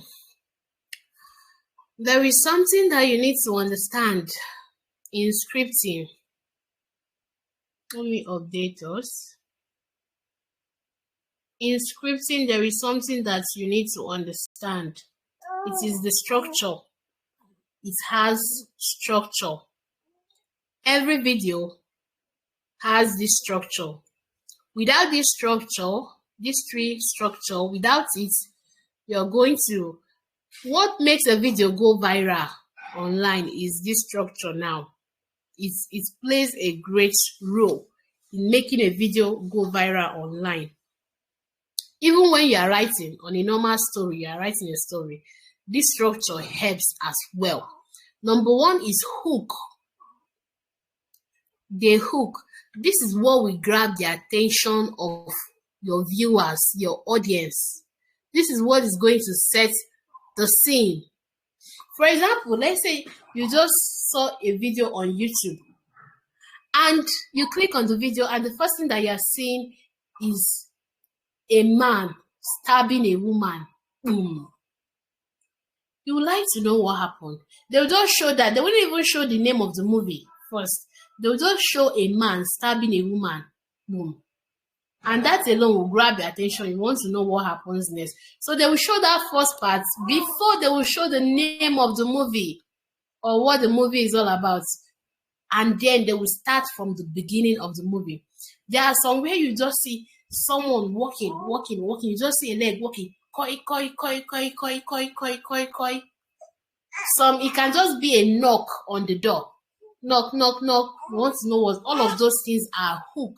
They help to grab the attention of your audience, especially now that our attention span is very low. I'm telling you, because of social media, people are scrolling too fast. If you're on TikTok, people are scrolling too fast. If your video does not have a hook, they will scroll past it. So it's always good that in your story, you have a hook, a stop scrolling hook. This will get them, but that is not all. So now your hook should not be very long. It can be around 5 to 7 seconds, something like that. Then we have the tension and the journey. This tension and the journey, it helps to keep the people hooked. Now you've grabbed their attention.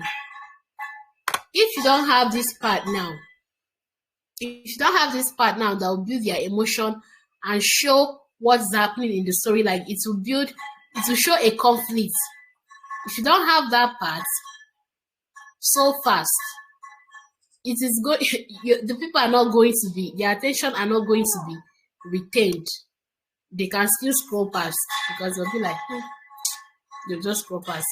But if that tension is there, you build their emotion, they want to know what happens next. This is the part that you build curiosity. People want to know what happens next. For example, you are creating an ad video. In the class. You said?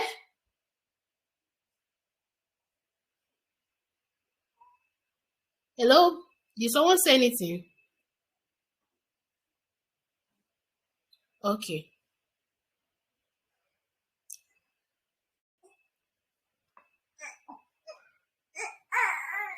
So this is the part that if you are creating an ad video, now some people do make this mistake of starting with, hello, my name is, no, that's too bad. You can start with whatsoever problem. You start with a problem first before you say your name. So now once you've grabbed their attention, the next thing for you to do is to state the problem. You create the conflict. So after creating the conflict, the next thing is the payoff and the resolution. This is where the audience will now see what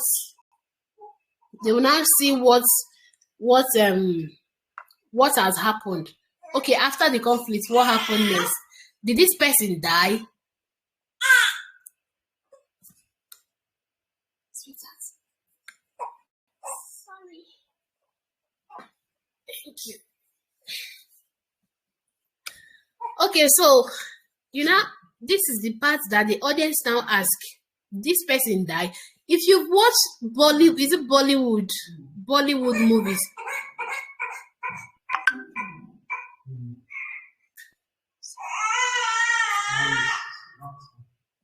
If you watch Bollywood movies, they are very good with those kind of things.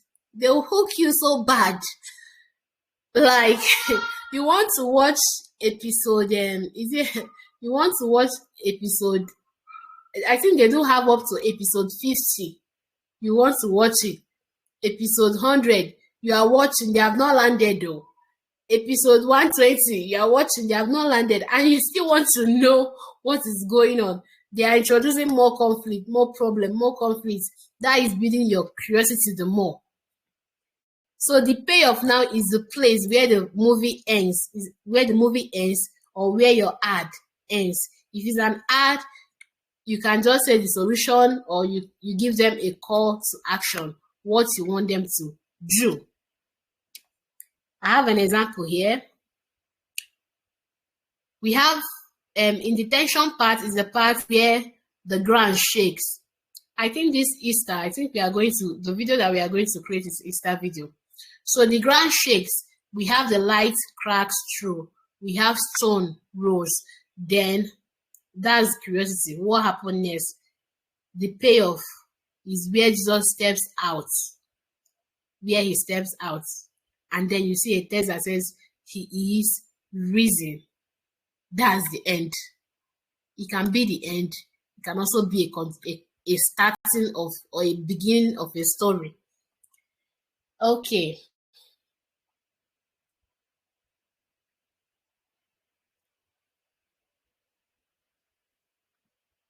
So now we are going to write our script.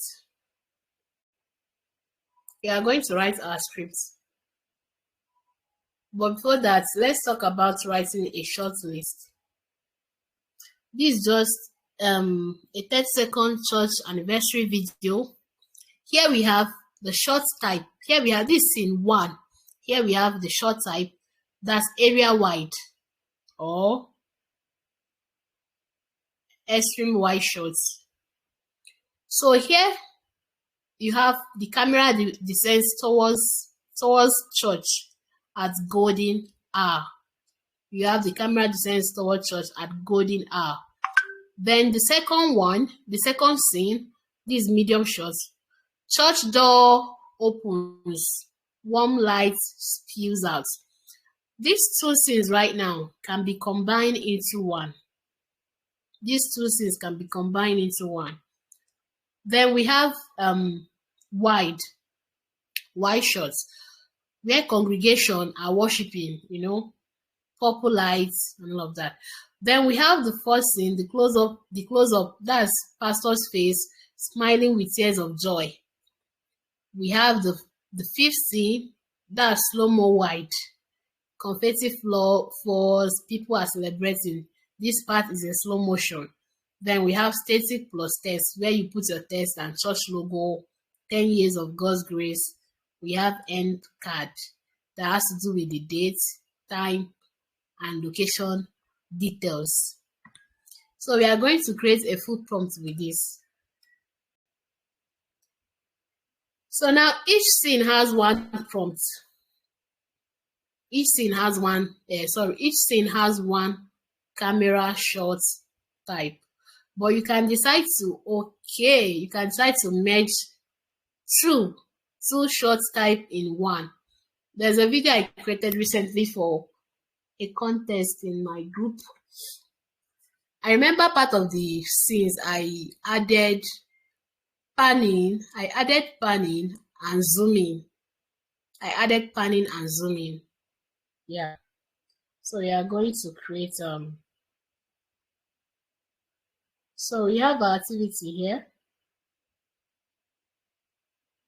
We are going to create 30-second church events promo.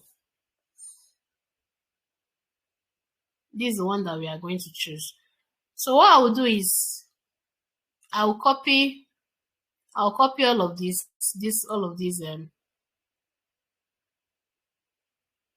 I'll copy it.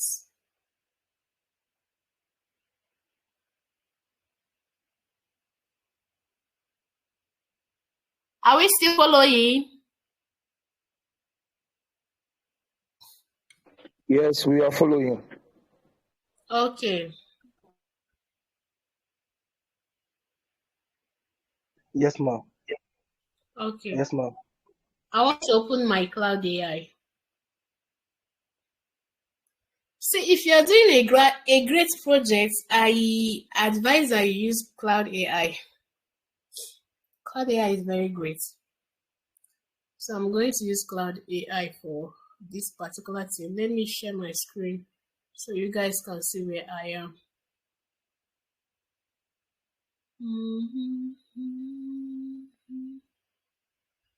Lord God Almighty, the earth is full of your glory. Stop sharing. Share screen.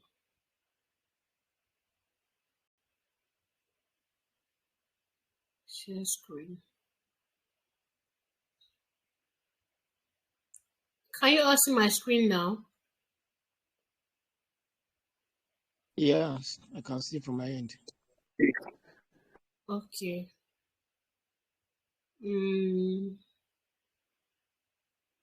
I'm going to paste the prompts that I've copied. Sorry, those things. So I'm going to tell it. I want to create. I've pasted the prompt already. I want to create a simple church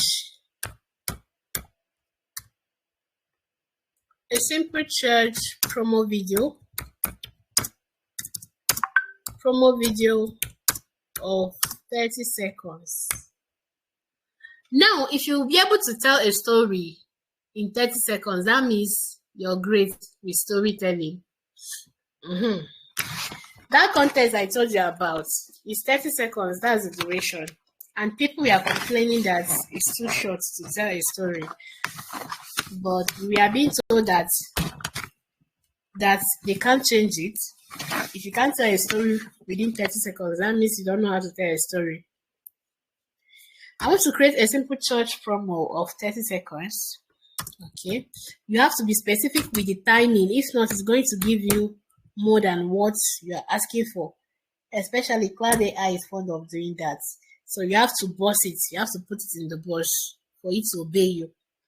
I want to create a simple church promo of video of 30 seconds using the details above. Okay. I want you to write the script for me, but I want you to merge two scenes.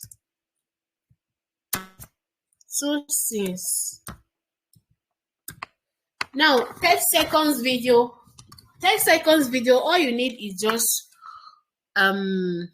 4 scenes of 8 seconds video.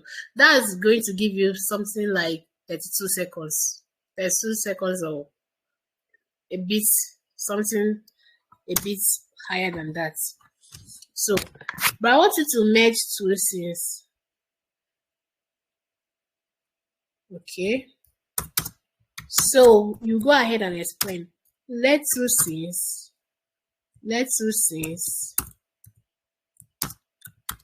with different types of shots be in one scene. Okay, because what's your reason?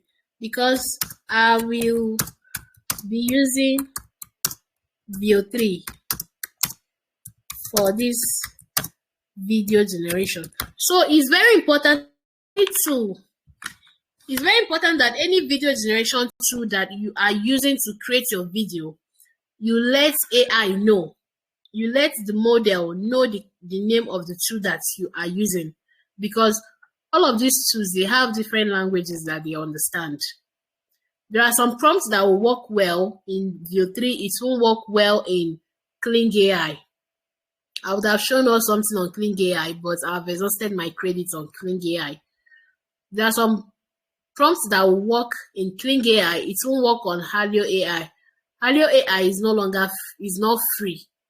They can give you 3 generations per day, but that 3 generations is going to take very long time. Before, Hello AI used to give 1,000 credits. Unlimited credit for 3 days before. So you can create the videos that you want. That was what I used before to learn my AI video creation and all of that, practice and all of that before now. So it's no longer free.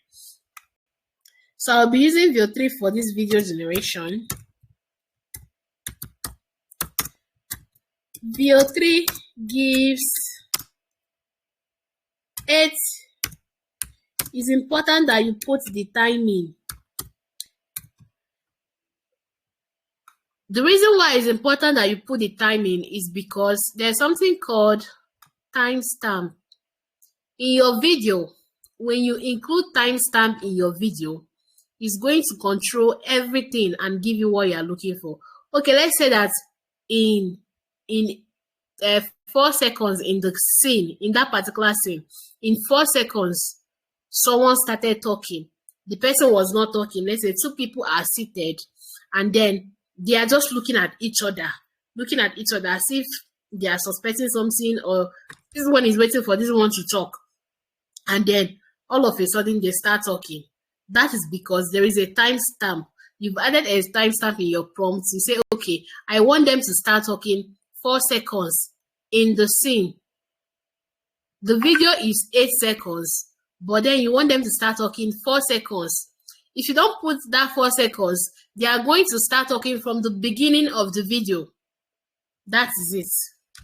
So, because I'll be using Veo 3 for this video duration, Veo 3 gives 8 seconds video per generation.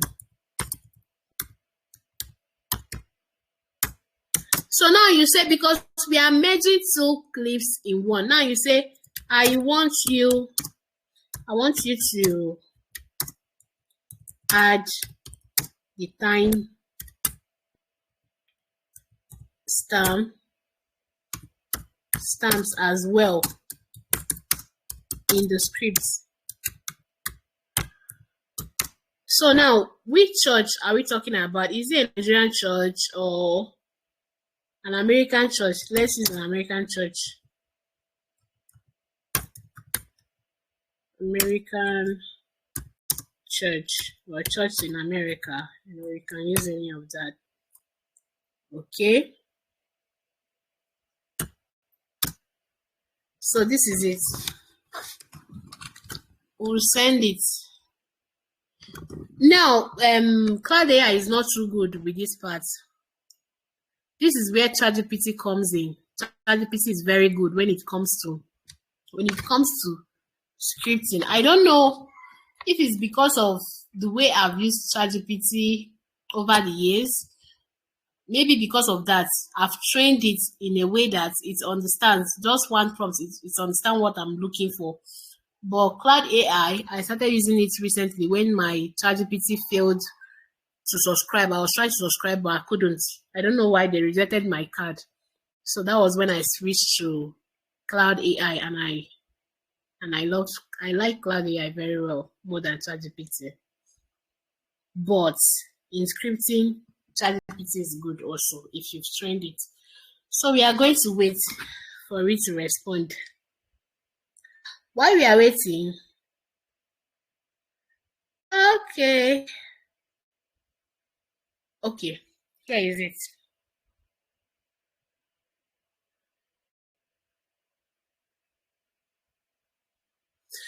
So now let's try out something. I'm going to copy this prompt. Let's go to Chat GPT. Let's go to Chat GPT and try out something. I'm going to paste in these prompts. Let's see what it's going to give us.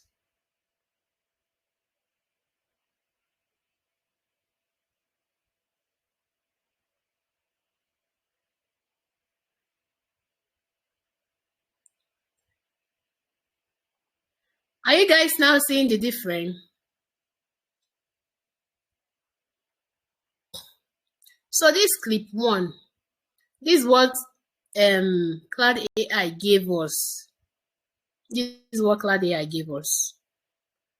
This is ChatGPT. This is scene 1. ChatGPT used scene because it is scene that is here.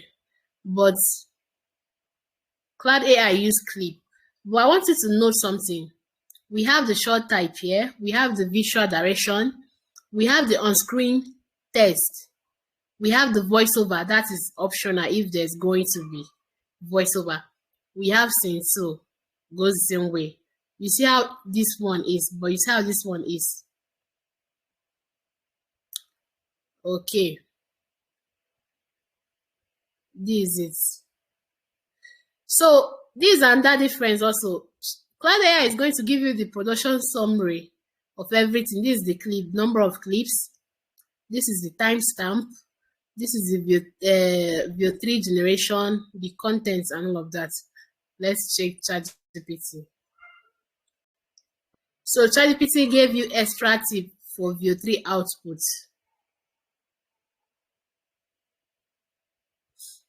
Okay. We have this already here. Is it not there? It's there. Okay. So that's it. I'm just comparing the both so that you can see.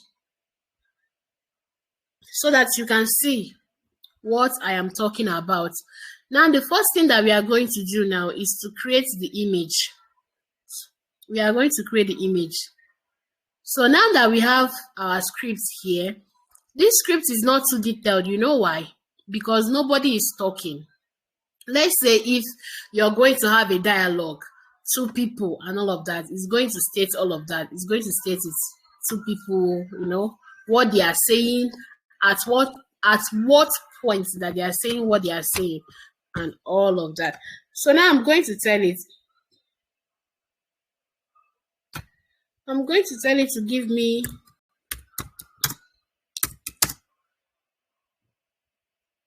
the image. Give me the image prompt. Give me the image prompt and the video generation prompt. The video generation prompt.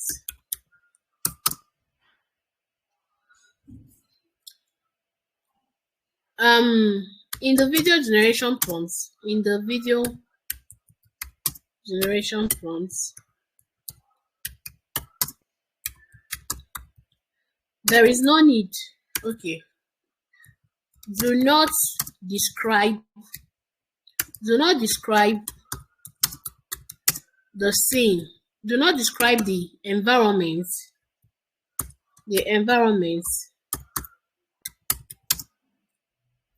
Do not describe the environment and the characters.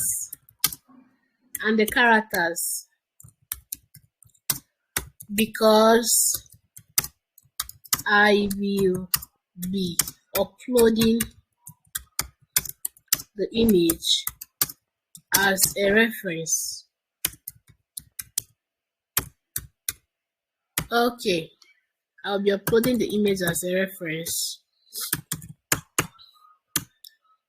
Okay, so in the video generation prompt, we are in the video generation prompt. Okay. Also, add the camera. This is very important. Always use it in your prompts. It's always good to add the camera quality, lens, and all of that. The camera details. Add the camera details. Add the camera settings. Quality. Lens. Aperture. Depth of field. Depth of field. etc. Okay, I want it to be hyper realistic. That is the type of your video, hyper realistic. So this thing now is going to be in both the image and the camera and the video generation. So now you tell it to write the script separately. Write the script separately so that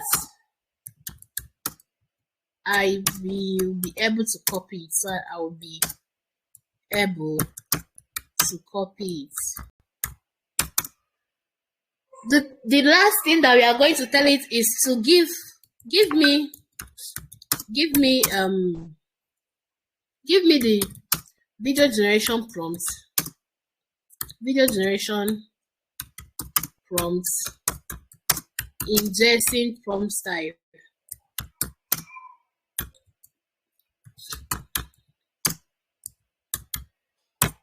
This is like a code. This is a code. So this video generation tools, they understand it more better than normal prompts. So you don't have to crack your head on writing it. You just tell it to write the prompt for you in that style. So let me send it. Now, while we are waiting for this, I want to ask a question. While we are waiting for this, I want to ask a question. Can someone tell me the reason why I said in the that I mentioned specifically that in the video generation that it shouldn't describe the environment and the subjects? Can someone tell me why I added that? In the video generation prompts, it shouldn't describe the environment and the subject. Can someone tell me why I said that? Write it in the prompt, or you can say it. Please, your voice is cracking. I can't receive your question.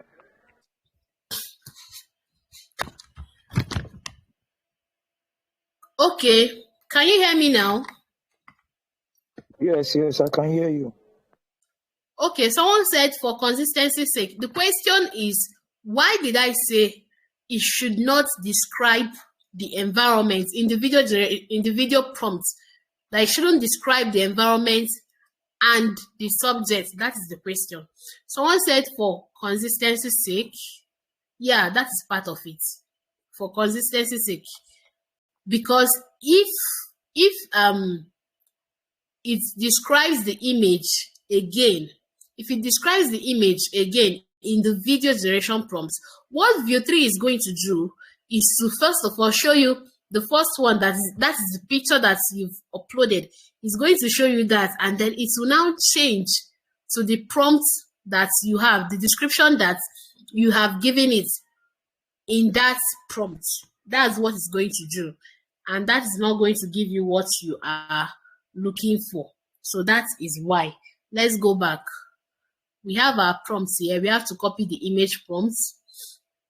So right now, I'm going to switch back to this account where I'll be using for the video generation and the image generation. I have to switch back to the account because you guys I don't have to be switching from this one to this one. So let me switch back. So don't bother about this other one, because all I'll be doing here is just to copy and go to the account where I'll be using for the generation. Okay, So I'll stop sharing my screen right now and go back. Share screen. Share screen on a hill far away to the old rugged cross, an emblem of suffering and shame. So I cherish old rugged cross. Okay, here we are.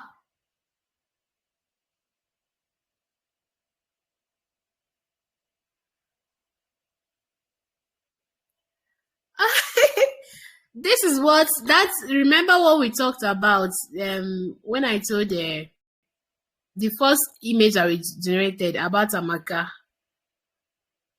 It actually gave us the prompt, though, but this is the image that is generated for us. But you see how they are looking.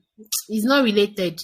This is one of those images that all those people generate where the person is looking at somewhere else and talking, and someone is talking, and all of those things are just disconnected. That's it. So I'm going to start a new chat. I'm going to start a new chat.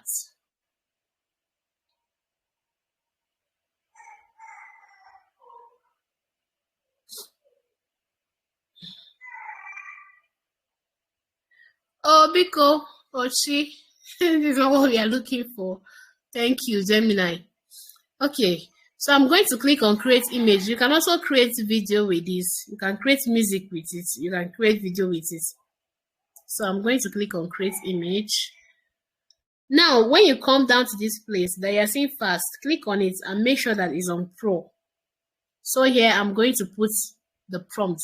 So when you put your prompt, it's always good that you put your aspect ratio. I'm going to put 16:9. 16:9 aspect ratio.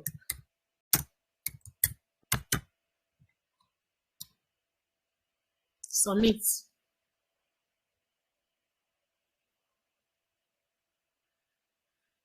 So I said before that we are going to, after we are done with this, we'll generate the images. This is what will happen. We'll generate the images and then we'll now go back. While the videos are being generated, I'll line them up. While they are generating, we'll go back to create our prompts, our prompt for tomorrow's video. So this is the image here. I'm going to click on download. Click the second prompt.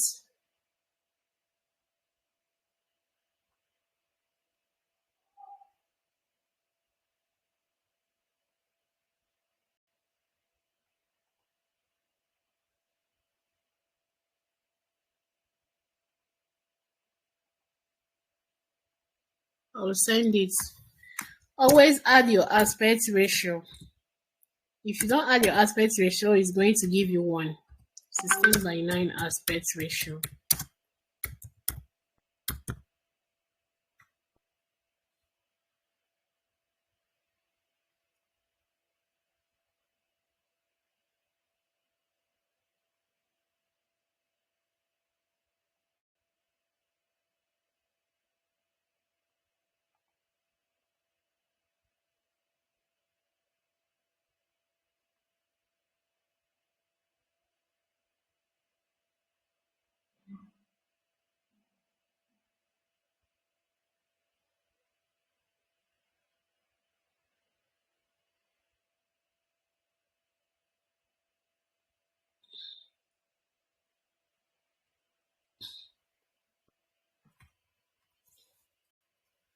So let me go back. Let me go to Flow and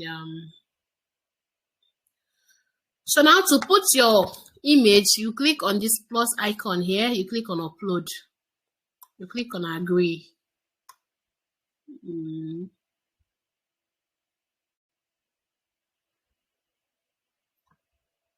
This is the image here. It will be loading. Why is loading? Let's go back. Okay, Sorry for the stress. I even forgot that you can create this image here. Why stressing myself? Biko, let's create this image here so that we can save time. I forgot totally. I'm sorry about that.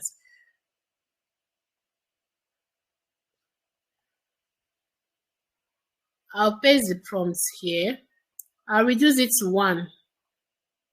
So in this place now, you don't need to type your aspect ratio. It's already here. So you just select the one that we have. It's already on 16:9. So I'm going to send it. I'll copy the video generation prompt for the first scene. But I've shown us how to put your video here. So your image here. So if you want to animate it, you switch over, you click on the image. If you're using your phone, you press on that particular image you had, press it, then the options will come out. So I'm going to click on animate or add to prompt. Either animate or add to prompt. You can see it here, it's here already. Okay, sorry. Add to prompt. When you use add to prompt, that means maybe you want to change something in this place. You want to change something in this scene. So, but animate will turn this thing to video automatically. Let's try it. Animate.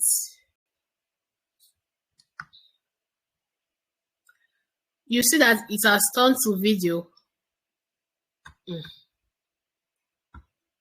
You see that it has turned to video automatically. And also make sure that this times is showing 1 times 1, because at times it can show times 2 and you don't know what is going on. So I want you to know that image, what's it called? Google Nano Banana Pro is still the best. Though Google launched Nano Banana 2 and they are forcing people in Gemini to use Nano Banana 2. But Nano Banana Pro is still the best. So you can see the image that Nano Banana Pro gave to us, and you can see the image that Nano Banana 2. See the image that Nano Banana 2 gave to us, and see the image that Nano Banana Pro gave to us. So you can see it. Let's put in our prompts and send it. I'm going to copy the next image prompt.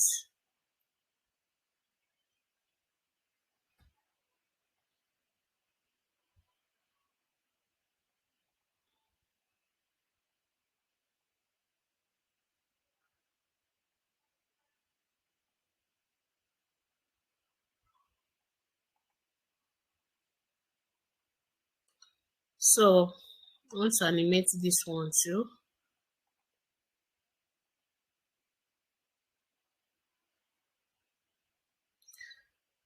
With this option here right now, you can see that you do a whole lot without having to move back and forth. That is why I like the new updates that Google gave recently.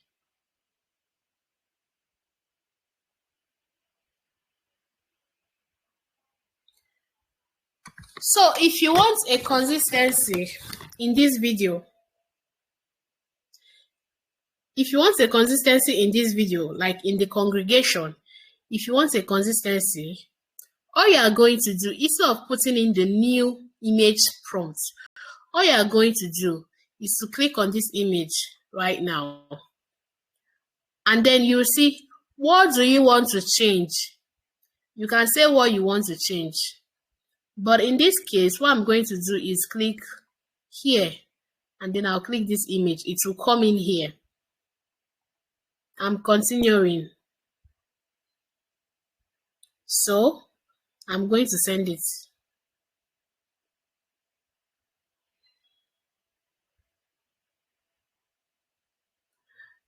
It says failed. We do not allow uploads of minors at this time. Please try a different image. Don't mind these people. This is what I'm talking about. So because of this young girl now, they will not animate this image for me. Because of this young girl right here now. And they are the ones that gave me this image. Okay. So what we are going to do is to click here Click on this place now, where the young girl is. We will change it. We are going to tell it to. You can do this with your phone also. Remove this girl. Remove this girl and put an adult. An adult there.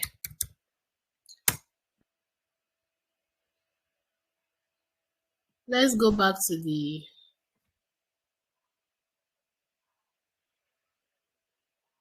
Let me go and copy the next image, the next video generation prompts.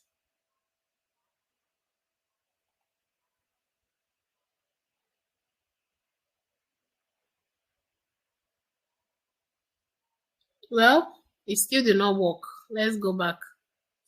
That's one of the challenges that we're having with all of these AI models.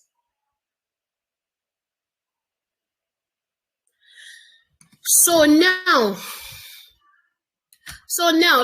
there's no time already. I would have shown us, or should I still go ahead?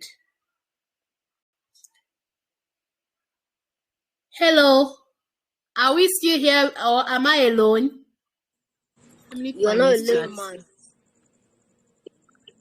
Should I go on? Yes, ma'am, you can continue. Yes, please. If you want me to go on, I want to see fire emoji. Send in fire, send in fire. Let it encourage me to go on. Let me know that I'm not alone. I know I've heard your voices, but send in fire in this place. Because we want to do what is called iteration. We want to repeat. Like I've told you guys, this is what sets you apart from others. We are going to work on the prompts right now because I want us to maintain a consistency of the same.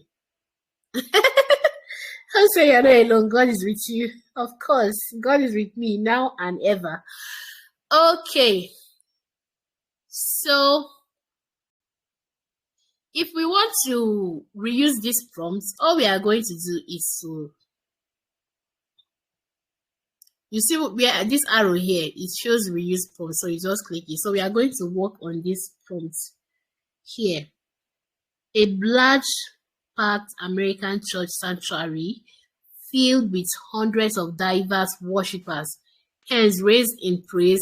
The stage is lit up with deep purple and violet spherical stage lights. Okay, so now I'm going to give it a prompt. Do not include the image. Do not include children. Do not include children in this image. Okay, do not include children and teenagers in this image. Though that children and teenagers is a kind of, that children is a kind of trigger. Is a kind of trigger. It triggers the model. But let's see if this is going to work. It might decide not to give us this image because of the children that is in this prompt. At times I'll have to try before it will finally work.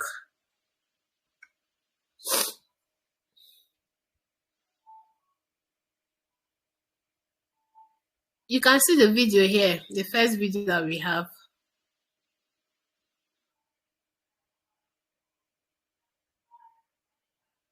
Okay. Yes, here we are. Here we are. This is so nice. Okay.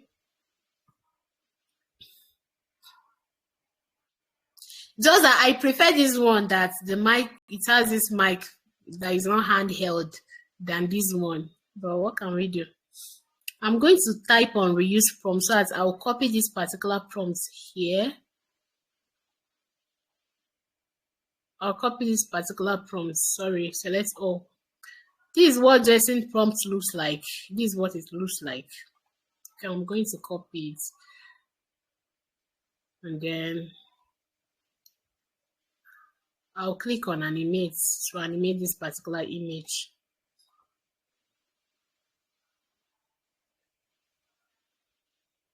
So now I'll go back to this particular image.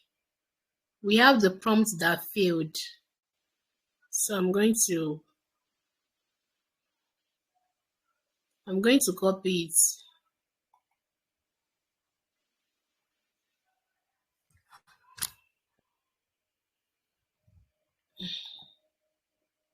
I'll copy it and then go back to this where is that image? Yeah, here is it. I'll go back and click on it. So why I'm clicking on it is because I want to generate consistency. I want the scene to be consistent.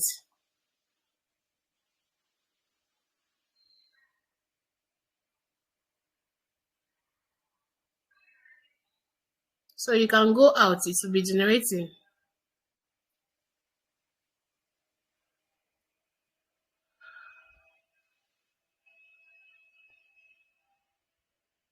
This is the video here. Our image is here. So I'll go back and copy the video prompt of the scene.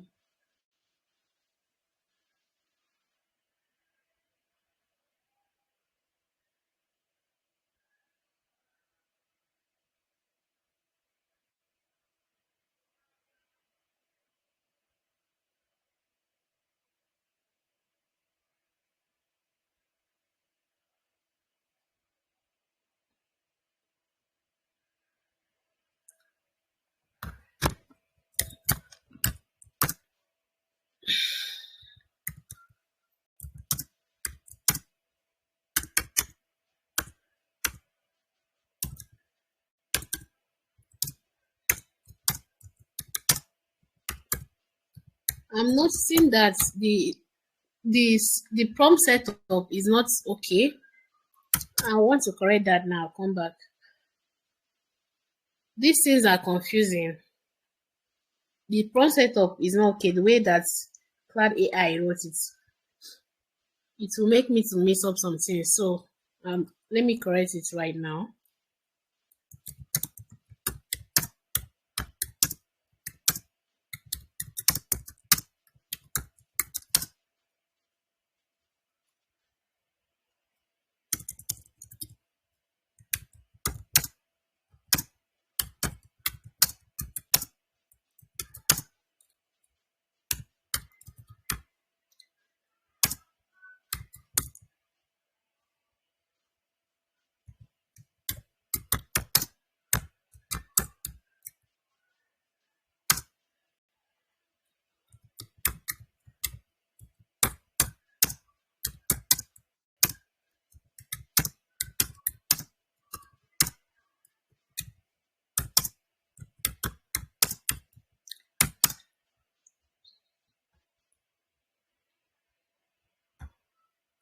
So now you can decide to, when you tell an AI to do something for you, you can as well tell it that.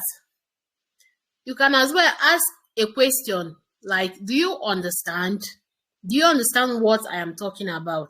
Do you understand what I'm talking about? So it will give it to you.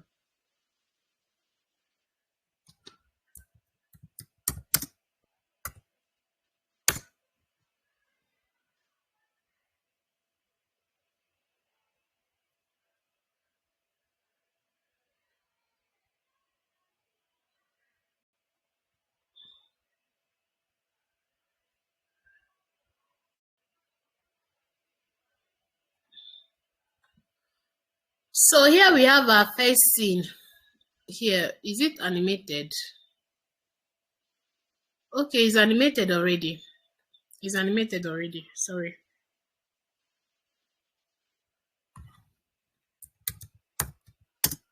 Scene 3.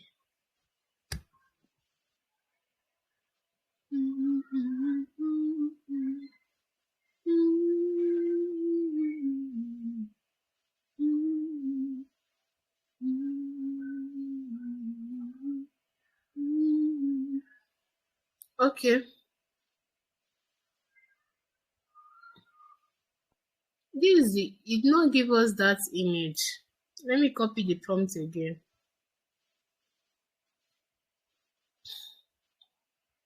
I'll copy the prompt again and then I'll go back. I'll click on this image. I'll go back and impute it. And then I'll put the prompt.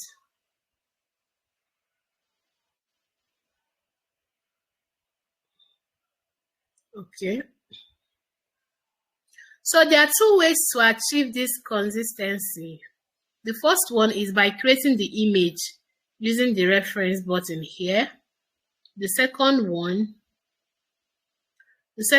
is to generate the video by using extend option. So we have extend option here. This is the video that was generated. No, sorry, this is this is the video that was generated. This is the video that was generated. So for you to get consistency, you paste your video prompts here. You can see the extend option here. This insert is to put something in this video. Let's say you can put a woman here beside the man. You can put someone in this place. Then we have remove. You can decide to remove someone from here. It did not work because of the minor that we use. This camera angle, you can choose the camera motion that you want from here. You can choose the camera position that you want. Okay, let's go back to extend. So I'm going to click on create. Let's see what it's going to give us. Meanwhile, let's go back to the image that is being generated. This is the image that is being generated here. You can see these people are still here, but there's a change. The person has changed position. Okay, let's animate it. Animate.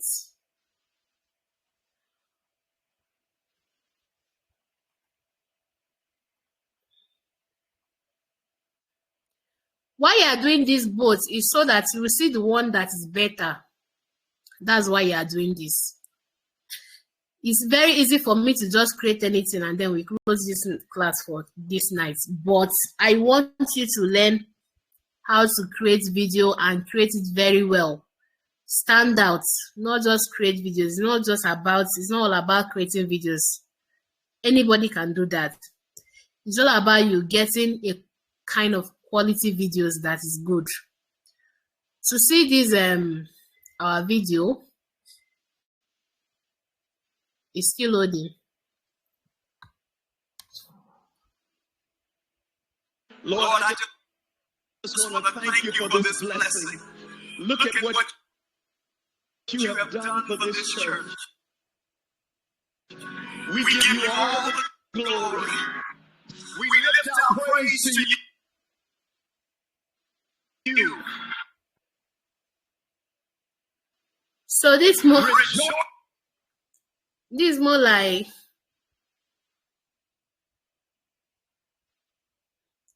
this is not exactly what I am looking for. But there's no time now. But even at that, Lord, I just want to thank you for even at that, you can't tell. You can't tell what his front look like. But it's fine. It's okay. We can go with this. We can manage just because of time.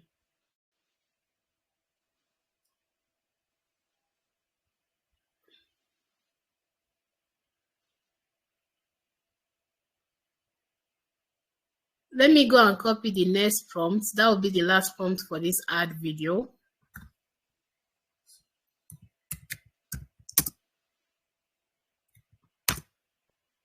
Hallelujah!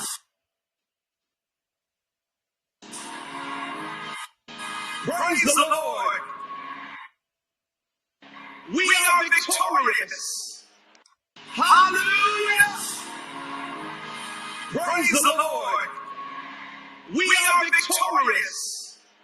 Hallelujah. Praise the Lord. We are victorious. To be honest with you, this video, this video no follow. This particular video right now, you know, follow. Well, we'll use it that way. I'll give you an assignment. That assignment is for you to go and create ad video, church promo video, 30 seconds. If you have the credits, if you don't have the credits, okay. If you don't have the credits, right, give you, Flow gives you the opportunity to create 2 videos per day. So you can use your Flow account and create 2 videos per day. You go to Gemini. Gemini will give you either 2 videos to create for free users. That is 4 to complete your scene. Try it, okay? We have our image here. I'm going to copy the prompt, the image generation prompt, and then impute it. Animate.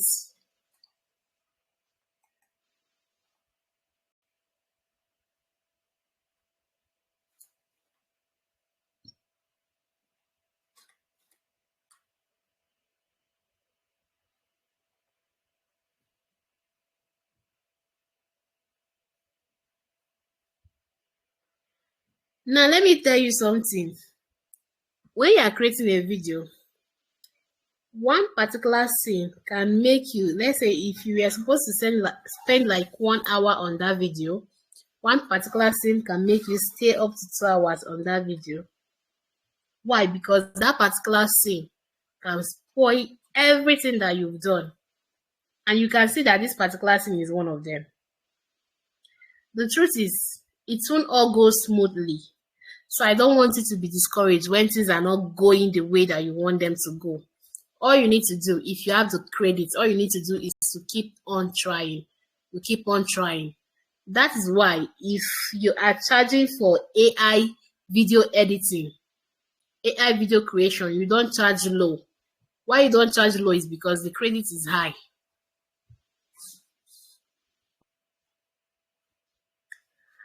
I didn't even see the time. I didn't even read this thing, this particular prompt. You can see it gave us October 26, 2024 or more as well. But let's see what the video look like. Okay. This is nice. So this is the first video. I like this.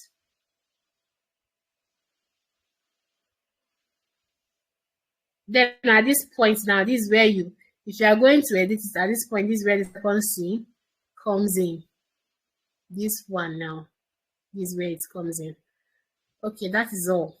For us to download this video, just click on the video, you click on download. You can either download you can either upscale it. That's you upscaling the quality to download. You can either upscale it. It will start upscaling. You give it some minutes, it will be done. Once it's done, it will download automatically if you're using laptop. If you're using phone, depending on your phone setting. Okay. So to download the video too, there's something I want to show us.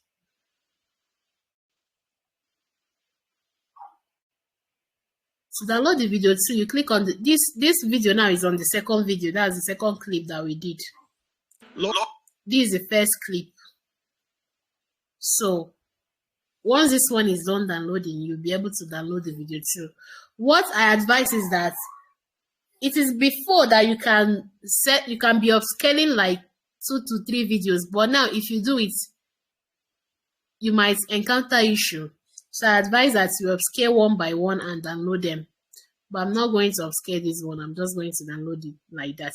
If you are using a phone, once you click this video and you click on download, you're going to see clip 1 and clip 2.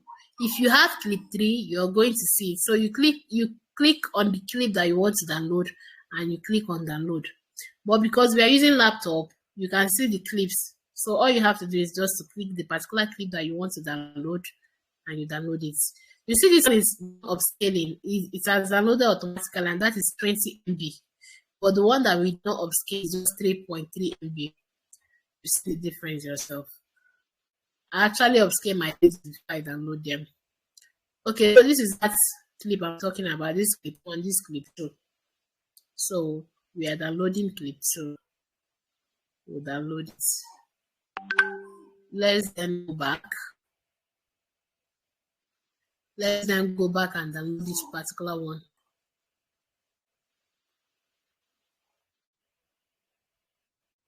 Is there any question?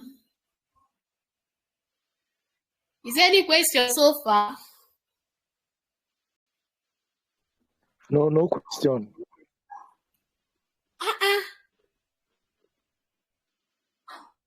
No confusion, nothing. You guys understand everything that I've said here? So you've seen that the video generation takes time. Video generation takes time.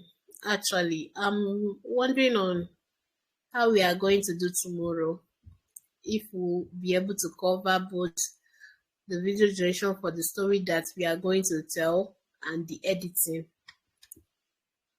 That means it's going to be, tomorrow might be more than 3 hours. I'm just letting us know, so you prepare yourself. Sir Chooks did not give me time more. He did not give me time. I hope I did not pass the time,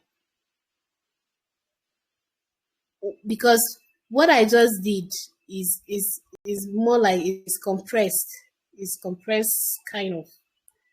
If not, by now I would have still been in prompting, because there's still a whole lot to learn in that aspect.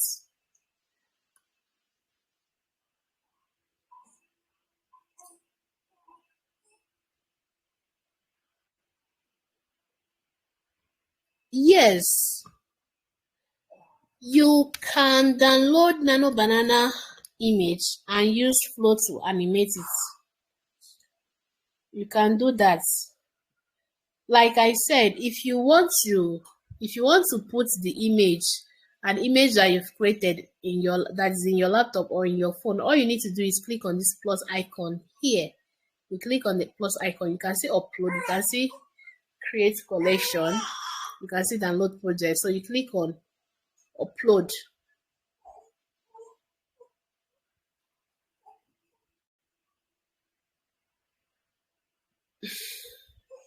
So let's upload this particular image again.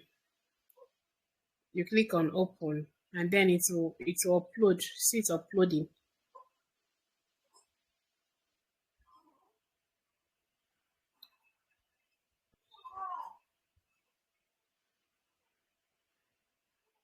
If your image is 9:16, when you're animating it, you can still change the aspect ratio. You can change the aspect ratio by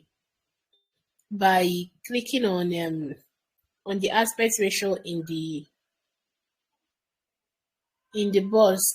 This is the video here. Click on animate. So you come over here to the settings and you change the aspect ratio here. So I think they are going to do it in a way that it will fit in. You see that the image has been, it has changed to fill up your aspect ratio. So yes, you can.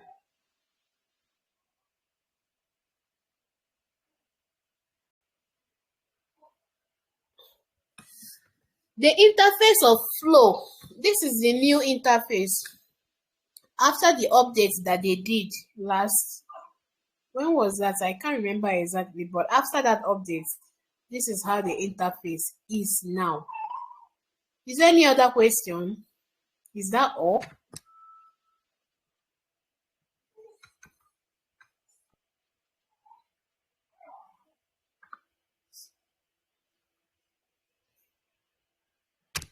Is that all? Where is our host? Our host, where are you, man of God? Or who is the moderator? Ma'am, I'm here. Good evening. Your voice is very low. Okay, I'm here actually. Okay. So are we are we still continue? Okay. Should we still, I want to ask you, should we still write the script today? The script for our main video, should we still write it today?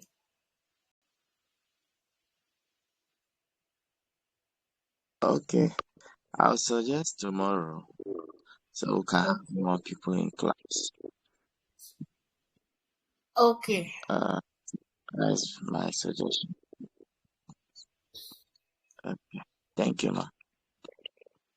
Okay. Someone asked, what if I have the church logo? How can I insert it in the video? The church logo, you insert it using CapCut, but we insert it using CapCut. But if you want to animate it, all you need to do is to insert it at the image generation stage. Or another option, let's click on this video, this particular video right here. And the option is for you to Lord, I just want to thank you for this blessing. Look at what you have done for this okay. church. We give you all the glory. We lift up. Lord, I just want to thank you for this blessing. So if you want to insert, all you need to do is to click on this insert here. You click on insert here, and then you'll be able to insert your logo. Okay, in this point now, you can only insert something from writing, you can't insert it. Okay, so this means that the only inserting that you can do with an existing object is from the image level, is the image. So you insert whatever you want to insert in your image. Let's try something out before we go this night. Upload.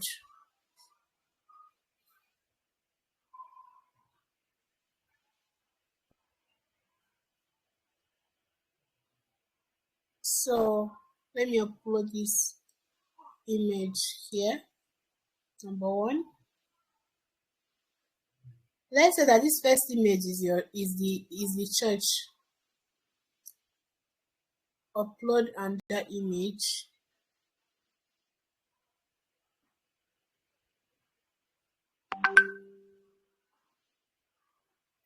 So that image am I going to use right now?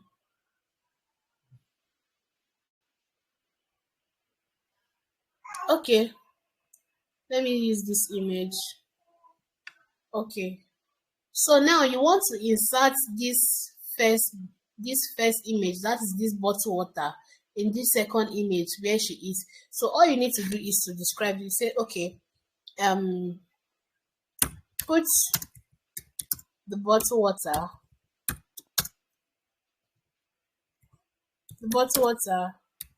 in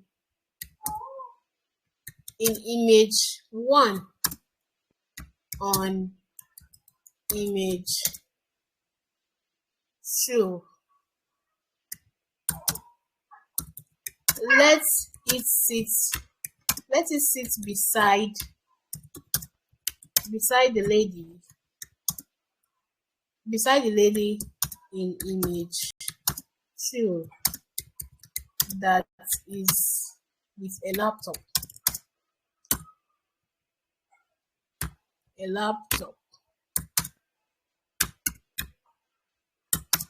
Okay, do not change the facial, do not change the face consistency, the facial structures,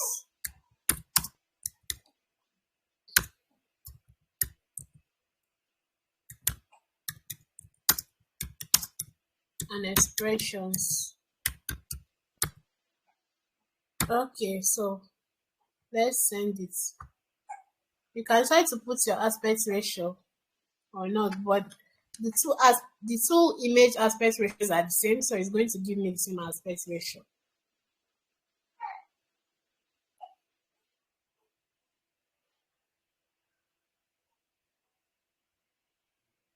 Hey, yeah. Okay.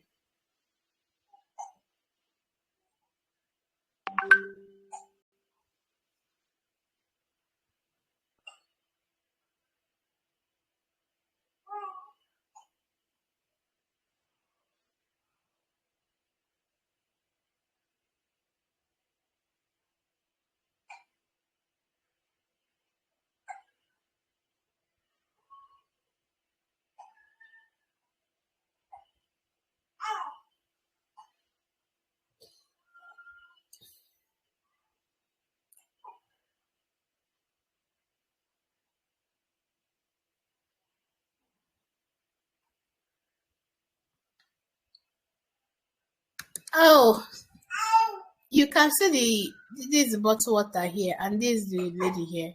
So, but because we did not put I assumed, and it failed me because we did not put our aspect ratio. It now gave us another aspect ratio. So this is why you have to put your aspect ratio all the time. Don't assume. So you can see the bottled water here. It's seated perfectly as though it was there. Okay, so the same way that you insert your logo, your church logo, you tell AI where you want that church logo to be placed, where you want it to be.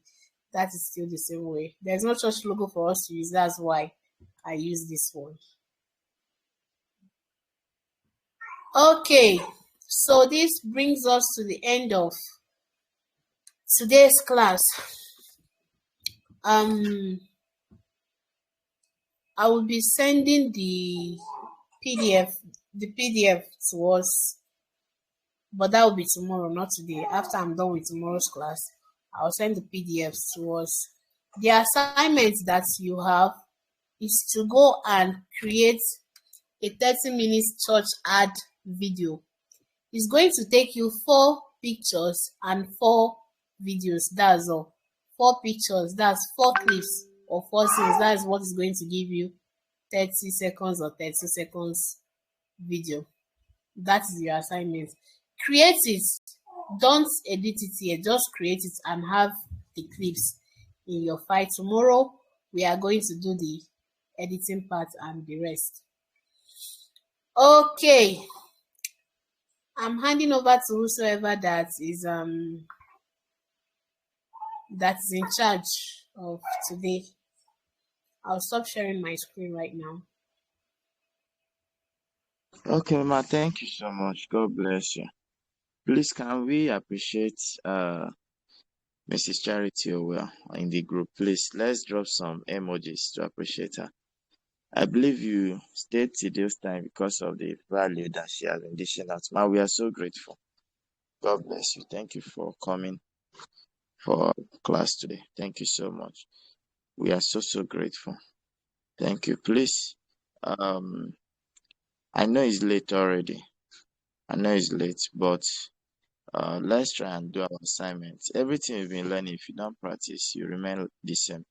So after this class, try as much as possible to practice everything that she has said, and then the recording will drop it later on the YouTube channel. Thank you so much, Ma. God bless you. We are so grateful. So please, tomorrow class is 8 p.m.